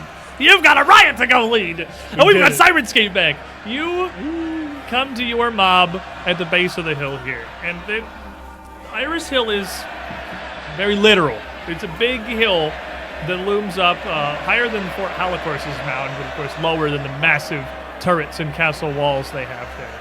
And a winding path leads up from the edge of town up to there. The mob is sort of gathered around at the foot of this hill, right at the edge of town. Still some 50 yards back from the gatehouse and the hedges. And when you arrive, it doesn't look like anybody has come out of Iris Hill to address this at all. It's just sitting there. But the crowd sees you, Twopenny, the hero of the people, and their jeers, their calls, their resentment immediately turns to cheering. Torches and pitchforks are raised as the mob sort of moves to gather around behind you, like in your step as you approach. What are you doing? Well, imagine Galston's there. I'll go up. Galston is gonna be there. He's not as swept away in the vigor of the mob, but he's sort of there. He's got his trusty big old crossbow in his hand. Well, you got a hell of a speech, Twopenny. Always have. I'll raise like a drink, like a jug of alcohol, and then I'll just put my cloth in there. I'll stuff it in there, go to one of the torches, light it, and then just throw it. Throw it at the gate of Iris Hill. Medieval Molotov. It's a fireball. And then just It's charge. just a bomb or just fire. You just throw it. You throw it up at the gatehouse, and it's a flaming rag and a cup. So the cup just splatters and the rag just sort of drops to the ground and it's just smoldering there. But the mob's excited anyway. And they all move forward up within a couple of feet of the gatehouse. And you feel the mob literally like pushing easy up towards the front here. I mean, I'm definitely going to be in the front of the crowd, with him. attempting to lead the mob into breaking down the gate. He's just gonna start waiting. Yeah. Get it. Maybe athletics check. Can I assist him? Absolutely can assist him. 20 total. 17 total. Yeah, Doesn't make it worse. as you Sir, it is the dice. I rolled 2. We should have gotten back. I have a plus 15 to this. I promise you, I'm pretty good at it. You're going up to like a single little squat building that's got 2 pretty thick wooden doors. They're definitely not like the Fort Halicorse gate or anyway, but they're sturdy gatehouse doors. One of which has got like a 6x10 slot. It's not like the narrow eyeball slit. You can see an entire face in there, like a sliding panel. And you raise a boot and you kick it, and it thuds in and shudders in its frame. And there's a roar from the crowd behind you. And immediately, you see the panel slide open a little bit, just like an inch or 2. You see the face of a man behind it. It's not a man any of you recognize or anything. There's a guy with some slick back black hair, little mustache and goatee, bright green eyes, just kind of looking through. What the bloody hell are y'all doing? What is the meaning of all this? Poke a knife through the hole. You trying to stab him? Poke a knife straight through the hole. To be fair, no one here is allowed to be innocent. Make me an attack roll, sir. I was thinking No about diplomacy. arrows. There is no diplomacy. No, I threw a Molotov. This has started. That's a 16. That's a 16. I learned one thing about Easy today. He's very impressionable. Wow, okay. He's letting the mob carry Stab a him. guy. All right. Something. I forget. What my attack is. I haven't attacked him yet. I was like, when was the last time you meleeed It would be here, but you don't have anything. I add so- what, dex to it? yeah, it's Dagger's finesse. a finesse weapon. You can do your dex. Yeah, so plus 4. So There's a lot more than that. You get your 7, Okay, so there's 10, nothing 14, here. probably plus 14 if your dex is 4. Oh, then 30. I'm going to say he's Yeah. flat-footed. Yeah, That's- 30 sounds about right. That's a critical hit. I'm going to say he's flat-footed. That's like... That's, Roll he was, I sure wasn't expecting that. roll a d4. Add your strength and double it. Okay. The minimum. 1. That's your strength. Add my strength. 0. 2! 2 damage. You gave this man a cut on his cheek. Is your inspired courage going? Oh, yeah, the whole 3, rally was- 4 damage. Was that your exploration activity? Your I would say you're inspired. Yeah. You're Yeah, inspiring I- courage. You keep me that Okay, going. now he's no bleeding. crowd. 4 damage then. You He's bleeding. You gave him 2 paper cuts. He opens the slate. What are you doing? And you just stab him for 4. The knife just grazes across his cheekbone. He's like, don't! He shuts the thing immediately. Another DOS boot. No diplomacy. Doing it the hard way. Open up. Make it easier. Slightly worse. Slightly better. I rolled a 6. As I you will kick- just start using Yeah. the spear to break the you door if I have kick to. a second time, these heavy doors again still thudding in their frame, the mob kind of coming up behind you. You pull out the spear and slam it, and after these first two couple of kicks, the front door has certainly been a bit weakened. And you're able to, you don't need to destroy the doors. Just the lock. You just gotta break the connection. That shatters.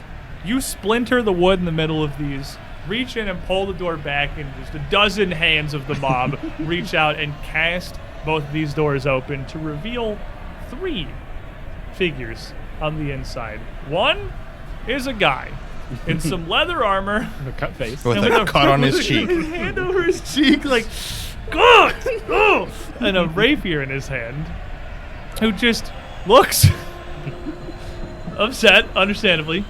Yeah, fair. The other 2 are something different entirely.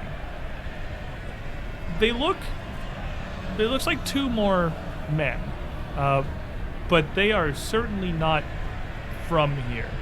Their facial features and structure does not look like probably about anyone that you guys have met. They have very thick and heavy facial features. Their brows pretty low, and no hair until about like the midpoint of their skull, where everything is pulled back into very thick brown dreadlocks. They've got stripes of red war paint up across their foreheads, and each of them is wielding a massive great axe that they just have the blade of down on the ground, and the haft in their hand as they both just kind of step forward, and their positions are right in front of the door.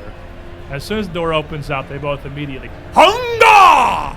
And step forward just with big arcing swings. Did they have to walk to get within range They of are me? right in front of the door, but we need to Fantastic. roll some initiative. We did it, guys. We started a riot. You started a riot. Hey, that's some initiatives right there. You guys are ready to riot. This is the thing we're great at, apparently. Let me put all my fellas on the map.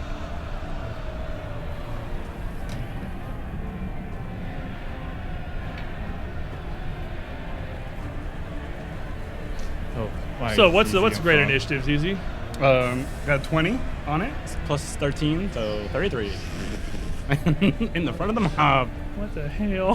He's got to show off for his boys, Trey. 32. What? I rolled an 18. MD. Marius. 23. All right. Also, the guy who yelled at us, battle cry, All right, fair enough. as I roar out over the crowd back at him. Let me get this more louder. fella here. Let me roll them. All right. So the dude in the back who got mildly stabbed. Oh, I'm scouting. Yeah, I think he's scouting. Guy in Not for me. I get a +2 circumstance always. guy in the back who's currently got cut on his face. Got a 12. Nice. Nice. Does a 23 Oh. intimidate Unga Boy? Unga boy. Yes. So the one that roared, we'll Frightened say one. that is the one closest to you. Mm-hmm. Is frightened one. And the Unga boys. Oh, it should definitely be me in the front. I'm the one who opened the doors. Yeah. Right, you were kicking that open. Unga boys. What'd you get, Trey? I got a 30, 18, 20, 32. So did they.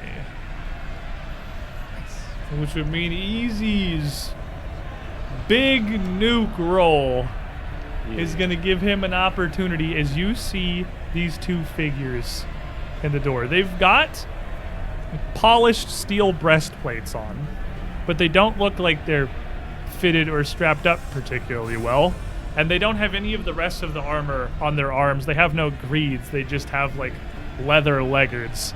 They look like they're wearing armor that, like, if you looked at them from a distance, maybe they would just look like normal soldiers in armor. But up close, they're very clearly not. They You do wanted- look like people. They're just very much not people from around here. And You they're wanted both someone to use a pretty will save on. damn big. Yeah. Out of towners. Don't do fort saves on big men. Well, Do your thing. Leave the small. Yeah, so I'm like, well, let's take this town back, get things back on track. Be aggressive. Be aggressive. Send Millicent a missive. Let's go. Let's attack. That is courage. That was All a very right. confident courage. That was courage. And then part of that is they're gonna see like the lights from my shoulder will go and my hands will spray out, and I'm just gonna color spray all three of them. I'm triangulating it out. Okay. Pockets. I'll let you triangulate that from there. Yeah. Does color spray have incapacitate? Yeah, but these are just little guards. Are you casting at level 1? No. Wait. This is true. Yeah. It's like Wait, no, use the thing, What? the spell that I suggested to you that you took. Oh. Because incapacitate's based on a spell level, so if you're casting at level 1, even if they're little guards, like if they're not I'm literally just gonna- 1 or 2, they'll still get incapacitated. Yeah. So there's one big guy, right? Two big big guys. Two big guys. 2 big guys and then the dude you And stabbed then in the face. The two big guys are in the front. Yeah. Yeah. So part of that, I'm just gonna slow one of the big guys. Okay. Slow the one that I frightened because it's easier. Yeah. Wait, slow's 4, right? Slow is? Oh wait. Slow as fork save. I wouldn't use slow. This is true. He doesn't know what he wants to do. Yeah, He he's wasn't very- ready for big dudes in the doorway. Quick, make a decision. Just color spray. Yeah. I'm gonna do color spray. I said it. And it's will, All right, and it gets all of them. 2 Ungas in the front. It's your same saving throw. They're just gonna get everyone's gonna get 1 degree of success better because it's only that first level spell. So 2 dudes in the front are gonna get a 31 and a 27. Okay. So critically succeed and critically succeed. Okay. The guy in the back. Oh no! Forever. The guy in the back is gonna get a 12. Oh, the guy in the back is ruined. Is that a that'd be critical a failure? That'd be a failure. critical So failure. it's a regular failure. Yep. So yeah, He's still ruined. he's stunned. Yes. Yeah, he's stunned, blinded, He got and stu- dazzled. He got stabbed and then flashbanged. Yeah, stunned and blinded. He got stabbed. The door broke open. He got straight up flashbang. It's like, oh! Did Bart get crits back up? And he's like just staggering around with his hand out. While his defensively, composition like is in up. Nowhere Yeah. in particular. He's taking a D4 persistent bleed because Why? his composition was up and he has crit spec. Oh my god. And he's also bleeding. This guy. Knife. This dude is just a guy. You know, we're not heroes. Was a guy. Was a guy. These guys, though, are The lads. Onga's in the front. Imagine Don't- doing your job and then just getting flashbanged and stabbed for no Seem to reason. care as much. So the one that yelled, the one that's on the left, or the one that's on the right rather, that yelled that was closest to you, he's a little more, you yell back, and he kind of shirks a little bit, and then he just goes and shifts his grip on the axe, pulls the haft up over his shoulder, and just goes to heave the entire thing, leaning forward so the blade doesn't hit the ceiling on this massive handled thing, as he just forces it with a roar. Hundaka! And you see him, that fear gets replaced very rapidly by fury as he flies into a rage.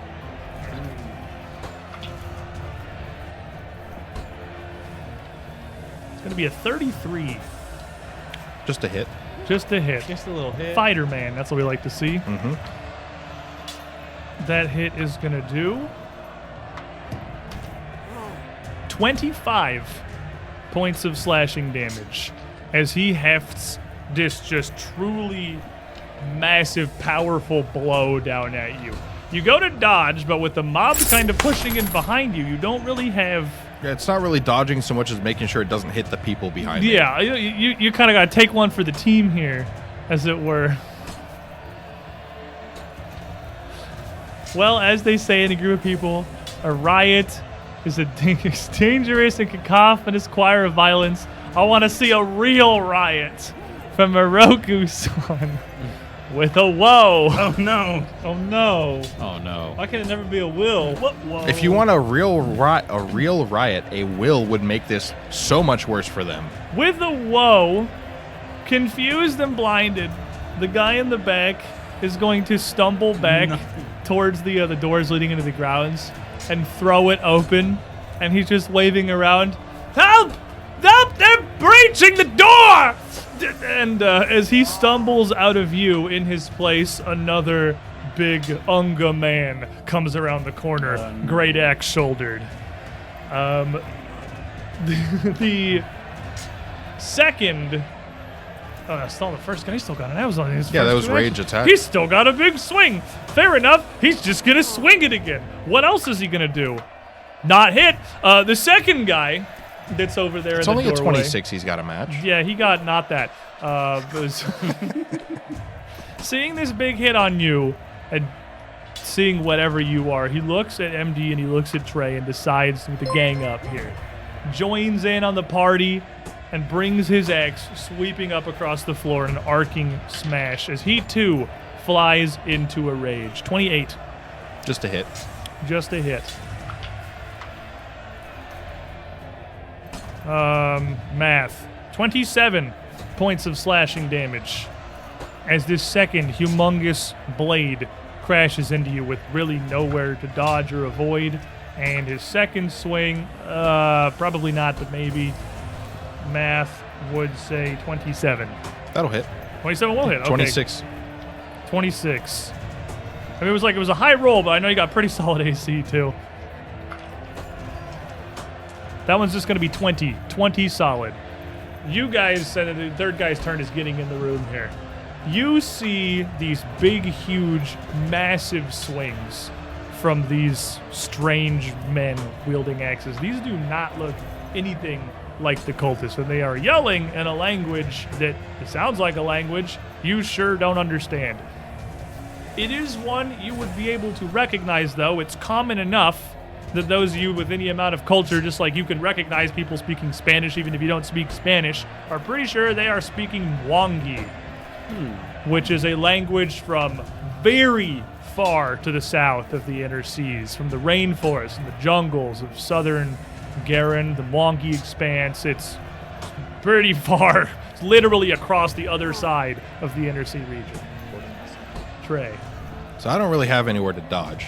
No, you're kind of stuck, and like all these that doesn't spaces feel behind fantastic. you guys is the mob. Yeah. That are like up against you, roaring and cheering, and the ones in the front are immediately now terrified, saying these huge dudes yeah. just come out swinging with And axes. the guy, But they are crushed in too by the ones behind them that can't see this. the guy that I intimidated, does take 7 mental damage. Okie dokie. That will almost get his temp HP.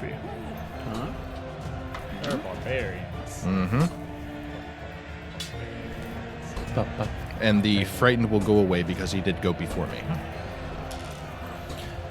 So, now that I've taken a solid 2/3 of my health in one turn, Big guys with big axes. it's time to return the favor. And first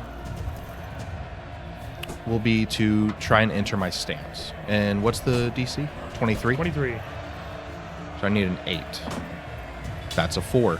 No stance. You can only take 1 stance action per Yep. turn. So you try. It's hard to get focus when there's Lots two of guys jostling. just walloping you.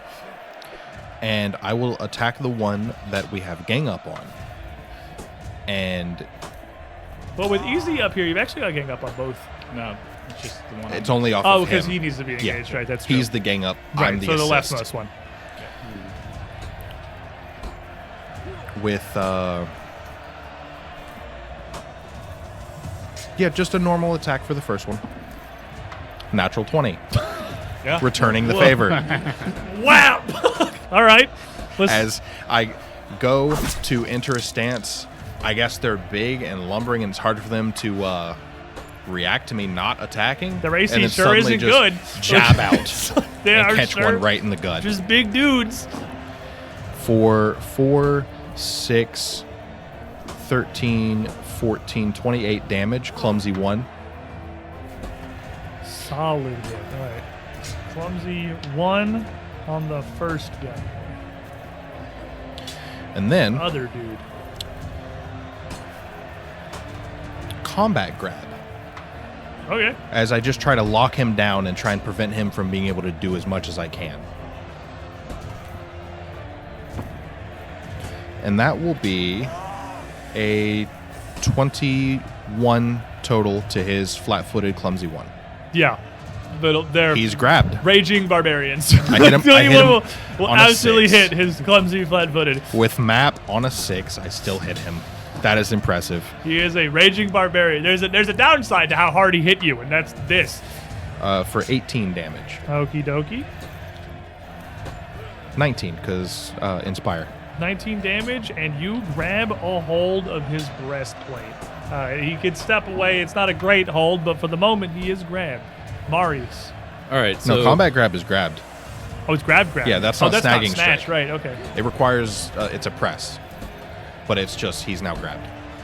being in the middle of a mob is going to be kind of difficult. I would have been coming in kind of obviously up front with everybody, but a little further to the side to not be like in the You dead would have had center. minimal choice, as if you were sticking with your group at all. The mob would kind of You don't go where you want to go. shepherd you. Yeah, like you don't get a lot of say in that one. You're up. I mean, you're like in the back-ish, but you are up just with the boys Okay. here. You're the star of the show. Oh, I'm gonna hunt prey on the guy who's probably not grabbed because I don't want to accidentally shoot. On the other side, right? Take the far guy. Yeah. Yeah, the guy right next to you is the one that's grabbed. Okay. Yeah, probably the far guy because I'm assuming I've got a little bit better view there. I mean, shooting a bow in these conditions is going to be tough no matter how you Yeah. look at it.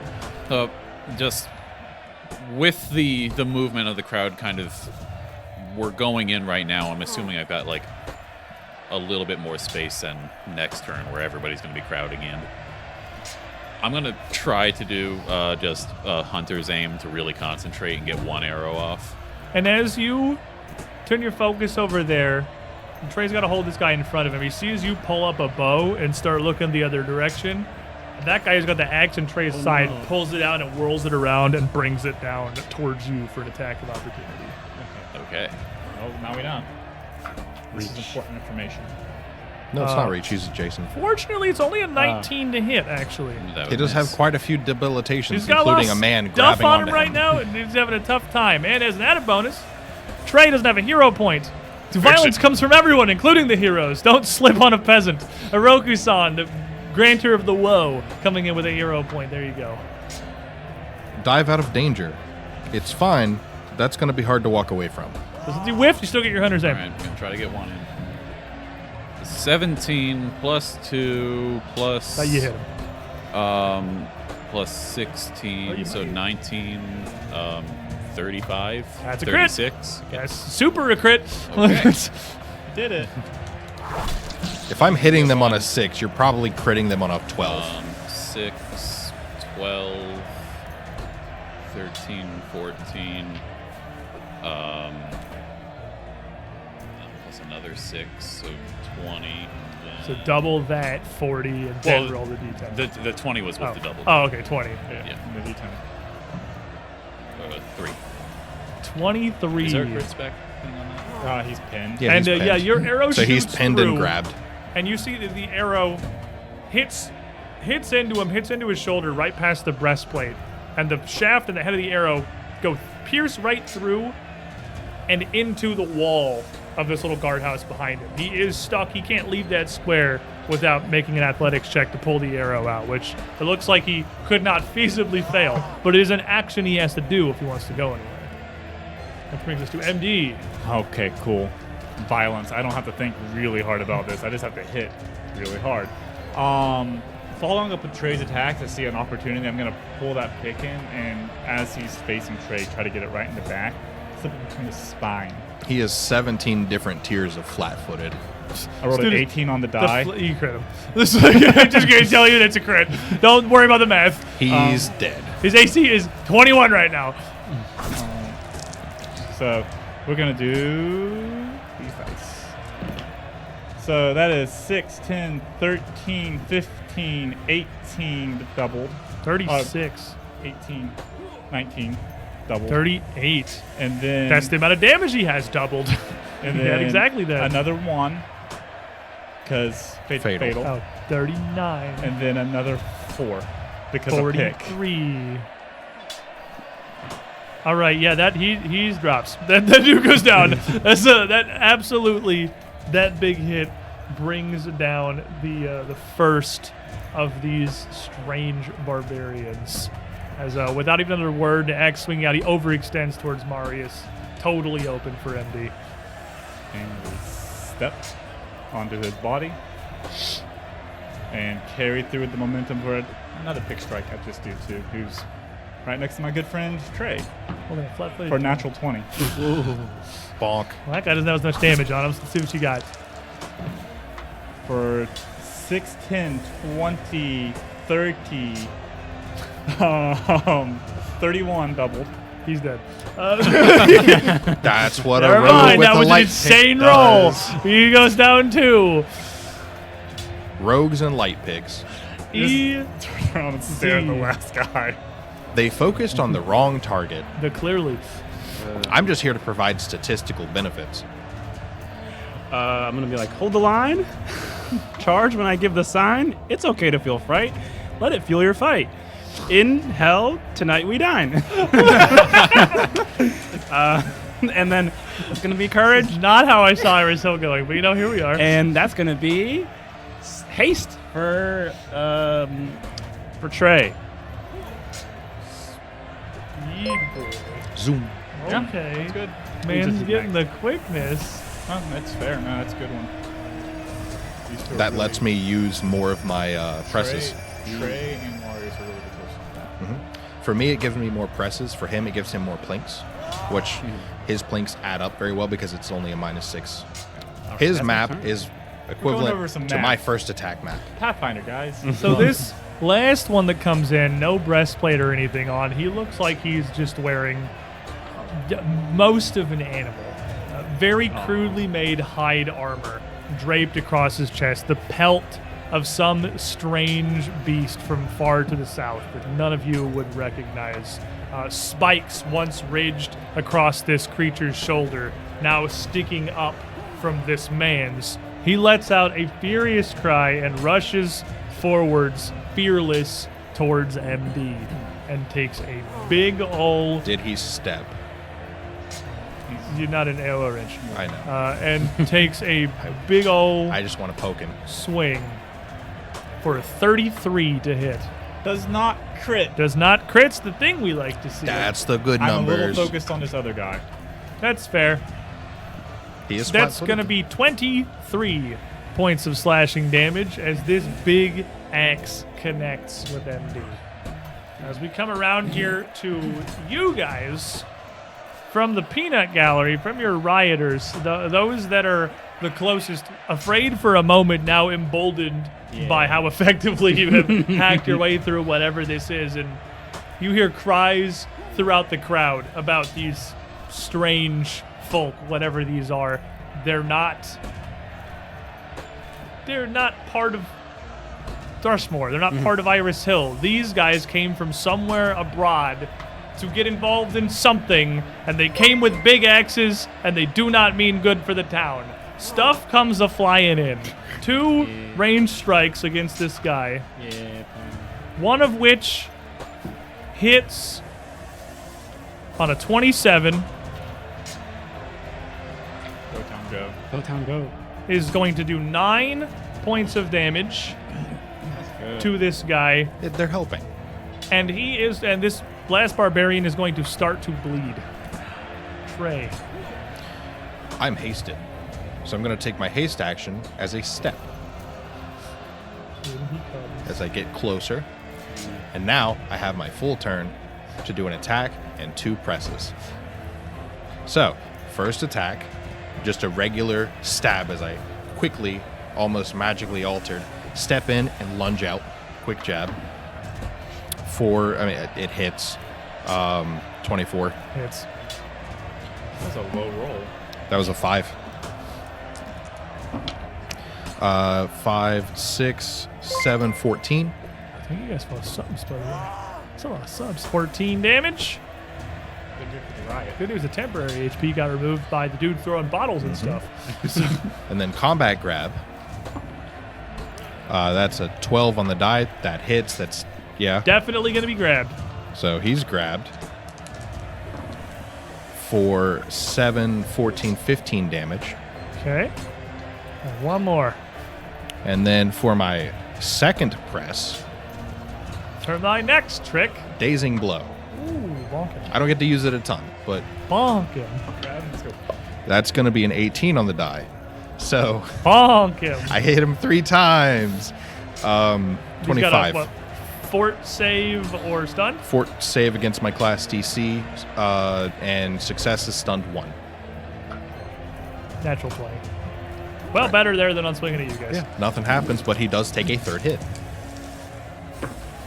For 2, 3, 4, 7, 11 damage. Oh, it's a very high 20 density day on both sides. I here. even got one. You even got in here, Marius. So as the And he is grabbed. still. riot is pushing, that's kind of pushing us in. I'm going to be moving in just so I'm behind MD or Easy and Trey. Bludgeoning damage doesn't matter, Nice. right? Right there is perfect. And I'm going to just kind of act defensively because I don't think I'm going to be particularly good at melee right now. So I'm going to have my clan dagger out, and I'm going to just kind of try to use it to block attacks and parry for both MD and Easy. Okay. So if the move counts as an action, then that's 2 actions to parry for that. So you both get +1 AC. Oh, you got the team parry thing. Yeah, the clan protector. So I can use it to Ooh. protect people who are Okay. chasing to me. You're giving them. Okay, you're basically blocking for him. You got Yeah. your dagger out, just running interference. Yeah. MD. Cool. And clan protection. See, the dwarf feats are so cool.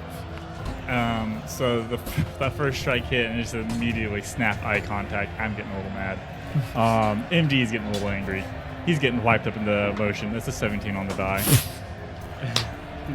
He's very upset. Another crit, right? Probably. 17 plus 16 I'm sure it's base, a crit. yeah. Flat-footed. 9, 10, 15, 20, 24, 25, double. Yeah.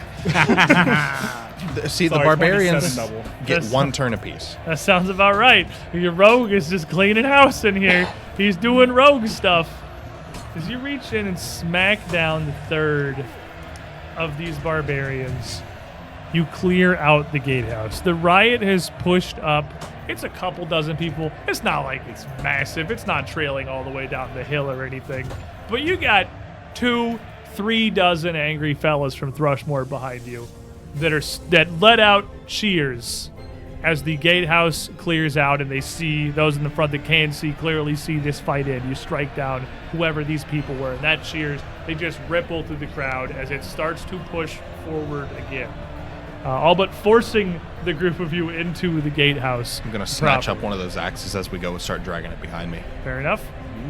The doorway in front of you is open. As through it fled the guy who got lightly stabbed. Oh, is he still bleeding? Probably. Bleeding and dazed. No way. Yes. Okay. He did Okay, eventually so that's stop, but he 4d4 of bleed. he would have. I mean, it's He roll could. it. And he yeah, could. roll it. That's just Roll a it. guy. That's just a fella. Here, 4d4. Yes. He's also dazzled. 4, 5, 7, 10. Okay. No, it's he doesn't like there's it. no way. But there's definitely some blood in the Oh, 11. grass Sorry. Oh. as he rushed out, and you emerge onto the manor grounds. Yeah. There's a great amount more space out here. The tops of buildings you could have seen from outside, but you can look around and see. It looks like there's 5 buildings just kind of loosely arranged outside a central little fountain and what looks like a very simple garden.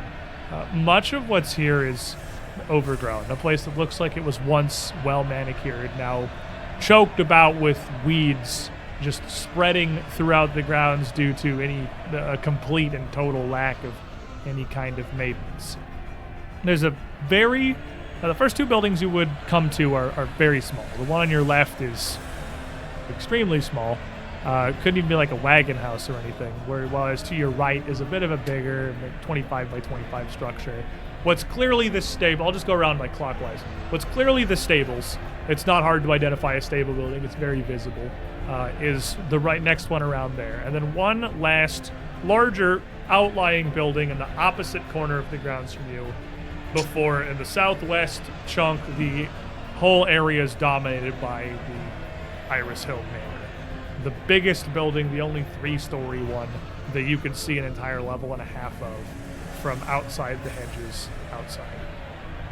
There is a lot of space here, and as the group of you file in and behind you the mob starts to trickle in, now once again kind of gathered around, not really sure exactly where it is they're going. What are you doing? As we're walking through, I'm pulling out a potion and handing it to Trey. Potion's not enough. Those axes hurt. Yeah, they did. Yeah, I'll also throw you a sword. Probably a good idea. Yeah, I'll do a level 3. Okay. What kind of 2d10 potion? plus 12? It's a lesser, so it's 2d8 plus 5. Okie doke. That's a 9. 9. And then 4. 7, 9. 20. 32 total. Yeah. And you could roll if you want to lose your stress. Oh yeah, 32, and maybe you get some stress back. Huzzah! You asked for it. Yeah. You did ask for it. We've only got half I've got de-stressing 69 health. here. Nice. Nice. No. Nope. Got a 7. And then you got that potion in hand. Are you drinking that or you holding it? I should probably drink it. 2d8 plus 5. I'm on the floor. So many floor dice. You got a lot of floor dice today. I've just been staring at the one you dropped We're earlier. enthusiastic It's like here. right in front of Kevin. It went so 7, far. 12. Now here's a good view of the grounds that you can see. There is just a large, what that big green blob is an outlying garden. It looks like it's once spread out kind of from this this closest building on the right here. And again, it looks like it's pretty weeded over, and even there were clearly several rose bushes that have been left to just run kind of wild and are entangling thorns across benches and around things. Around this fountain in the middle is another small little, what was probably once a nice tranquil garden, but is now just, it looks like it hasn't been maintained for more on the side of months than weeks. This isn't like it was abandoned yesterday. They haven't been tending the gardens for some time. And this one in the middle has also just become a wad of tall grasses and weeds and a pair of what might once have been like manicured topiaries, but are now just kind of shrub-like hedges, just freestanding, not really anything. Right then, lead the way. Do we see To the anybody right now? At the moment, no. Where's the bleeding guy? Bleeding guy, I guess you would actually just, he's run for it. You see him running? I mean, well, that guy, he spent like Blood 2 trail. turns just running. That guy is gone. He's gone. Since I'm not in any rush to like really be up front, I want to waste a few moments to dip to the side, and I just want to examine the garden and the hedge. I especially want to see if there's anything spooky with the hedge. Okay. What are you all doing as you come in? Now that you've got much more space for the mob to fan out, there's much less pressure condensing you into one Gotta spot keep here. So you're not stuck all exactly together. So you're going to be, are you recalling knowledge or trying to search? More like recalling knowledge. Okay. Just trying to thinking like nature or How something. about you, like that. MD? I'm keeping an eye out for any ambushes or attacks. So Did my baldric start to glow? No. So it's not grabbing people. seeking. Okay. How about you, Trey? Readying a reaction. You ready? You'll have your attack opportunity ready at a moment's notice. Inspiring courage, inciting them. And then, Inciting yeah, courage. just keeping them excited. We're inciting courage. Cammy's gonna wake up and be like, "What the hell?" Jason the baboons! You took your baby to the riot! That's why you think MD's mad. They attacked. They got really close to hitting her. Alright, give me a nature check there, Marius. Natural 20 plus so 31. Outside this building here, the hedge, first of all, the main hedge around the outside, natural 20, I'll give you both. It looks like a hedge. It's very thick. It's not brambled or thorny, but it's it would be something that's basically impossible to just force your way through without a lot of strength. You would have to literally like machete hack this, like you're bushwhacking through an overgrown jungle to get through it. But you don't see anything out of the ordinary. It looks like it's how a hedge would grow. It's just exceptionally dense, to the point where that is certainly magically enhanced. But you don't see any indication or any reason to believe that in its current state there's anything like it's not, the hedge is not going to come to life and eat you or anything. There's nothing supernatural about it at this point, other than it's just like it's got basically magic fertilizer to grow as thick into a solid wall as physically possible. The garden next to you, while untended, looks like it has died.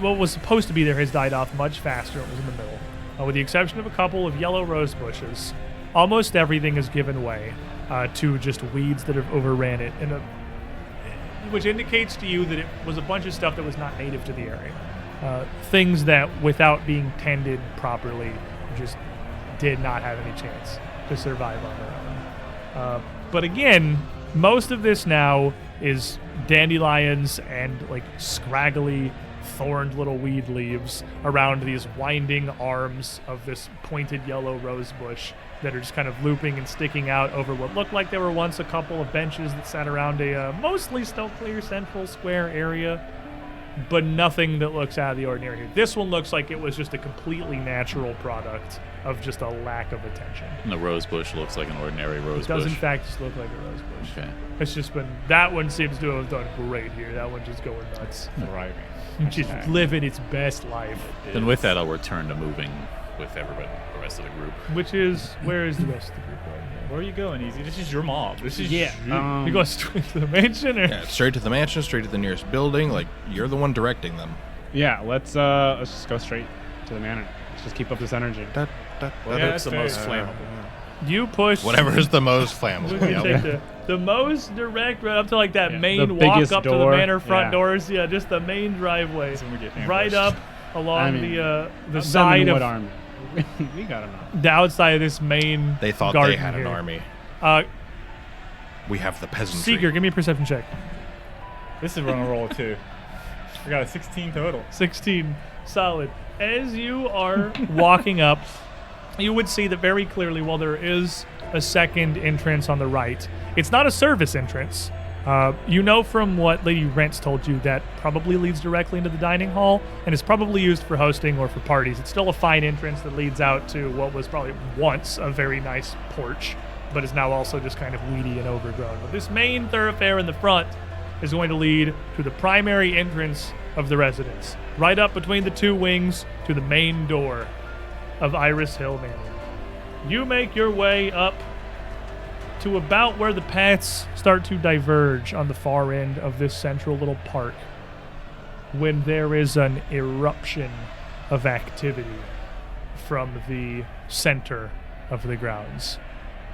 Those two shaggy topiaries both lurch from their perches, unwinding a litany of thick, ropey green vines that were wound around the base and lashing and reaching out in all directions. Of course, I look at the wrong bush. You looked at the wrong bush.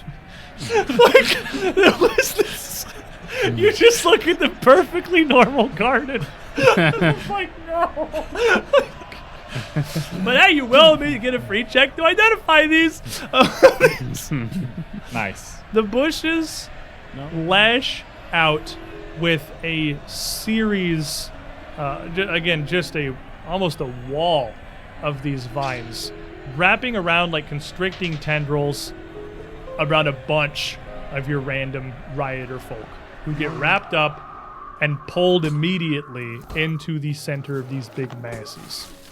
These vines aren't bladed or anything, they're not thorny, but you hear these cries and these cheers turn into brief screams which are immediately cut off as these random citizens are crushed by these vines, the color almost immediately leaving their skin as they turn pale and white. And 2 of these vines lash out towards Marius and EZ. Okay.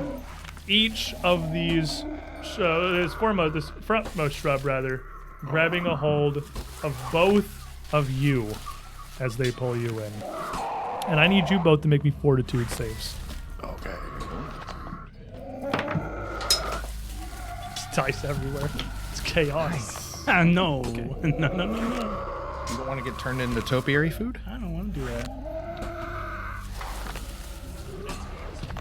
Marius, 18 on the die for 32. 32, solid. Thank you, handsome ganker. I'm gonna look at what's happening, steady my feet, and okay, 15 plus, Way better than a 1. way better than 1. Fortitude, 15 plus, so 11, 26. 26. 26. 26. It's a regular failure. You don't still have courage, right? Doesn't help Not you a with fear the of that. fortitude save. Problem's not Oh, the yeah. fear so much as being squeezed. And you immediately start to feel what has happened to so many of these townsfolk here. Marius was able to fight it off. Maybe it's just that he's a strong guy. Maybe it's his ghoulish nature. But these vines have a bunch of small little thorns and needles that you feel embed into you all over where it's wrapped around. You've got armor and sure, they can't punch that. But this vine is wrapped around you and absolutely everywhere they can get in, they do. And you can feel them siphoning your blood. You take 21 points of damage. And you are drained 1. So then you will take another 7 from your max Back on this HP bus. going down. Back to drain. We've been here before. Well, the good news is he didn't bleed. Yeah, the opposite of bleeding, if anything. Exsanguinating. And it is here that we will leave today's episode. As we have marched our mob into the maw of madness atop Iris Hill. You have still a variety of reactions. You have immediate panic. You have people fleeing. You have desperate, it's fight or flight. People swinging torches, pitchforks, shovels back against whatever these creatures are, these animated bushes. And as each of them grabs onto what looks like 4 or 5 people each, pulling them in and siphoning their blood, you see bright red clusters of berries start to grow out of their bulk. The berry. You can watch them in real time swell up into existence. That's going to be it for us This today. is the Good Berry production Everybody, factory. this is what Cammy's going to wake up to. This is the second time Cammy is going to be waking up to us rolling for initiative. Yep. She's going to wake up and be like, what the hell? She's just gonna go with it. She's very good with the flow. This is a very good with the flow party. She's going to be ready. Guess what? She's We ready killed for the rest of action. the town that wasn't in the cult. No, there's Well, still I like mean- 6 of them. Probably like a half dozen of them did just die, yeah. But Hey, it's fine. We still have like at least 12 other guys. yes, you had probably like 30-ish with you, and you probably just lost like a quarter of your mob here in this Okay. this initial That's salvo. not us though. That's just the deaths. Then there's whoever's immediately turning and fleeing. Yeah. We'll see how much of a mob we have left next week. Thanks for joining us, everyone. Thanks for hanging out. We will be back next week, next Saturday. We're out of the holidays. We should be back to full strength and normal business.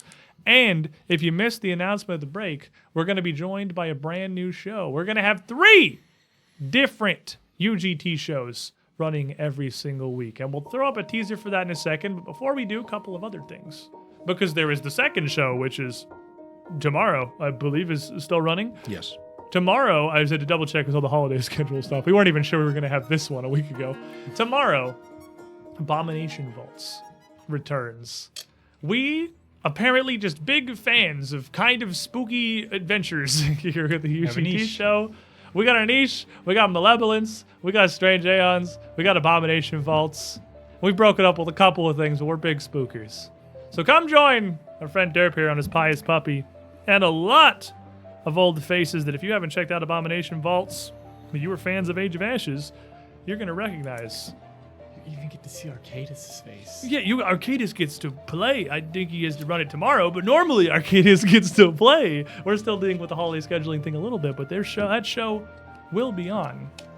And we got more content for you outside of that. If you want to support us directly, $5 a month on Patreon or Coffee gets you the post shows for everything. The nonsense that we get into after the cameras stop rolling for our normal episode.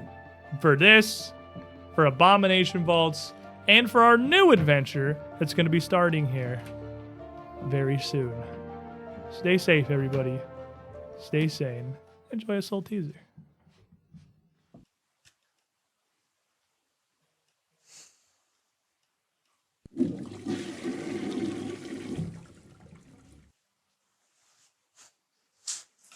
Guys, I just had an idea.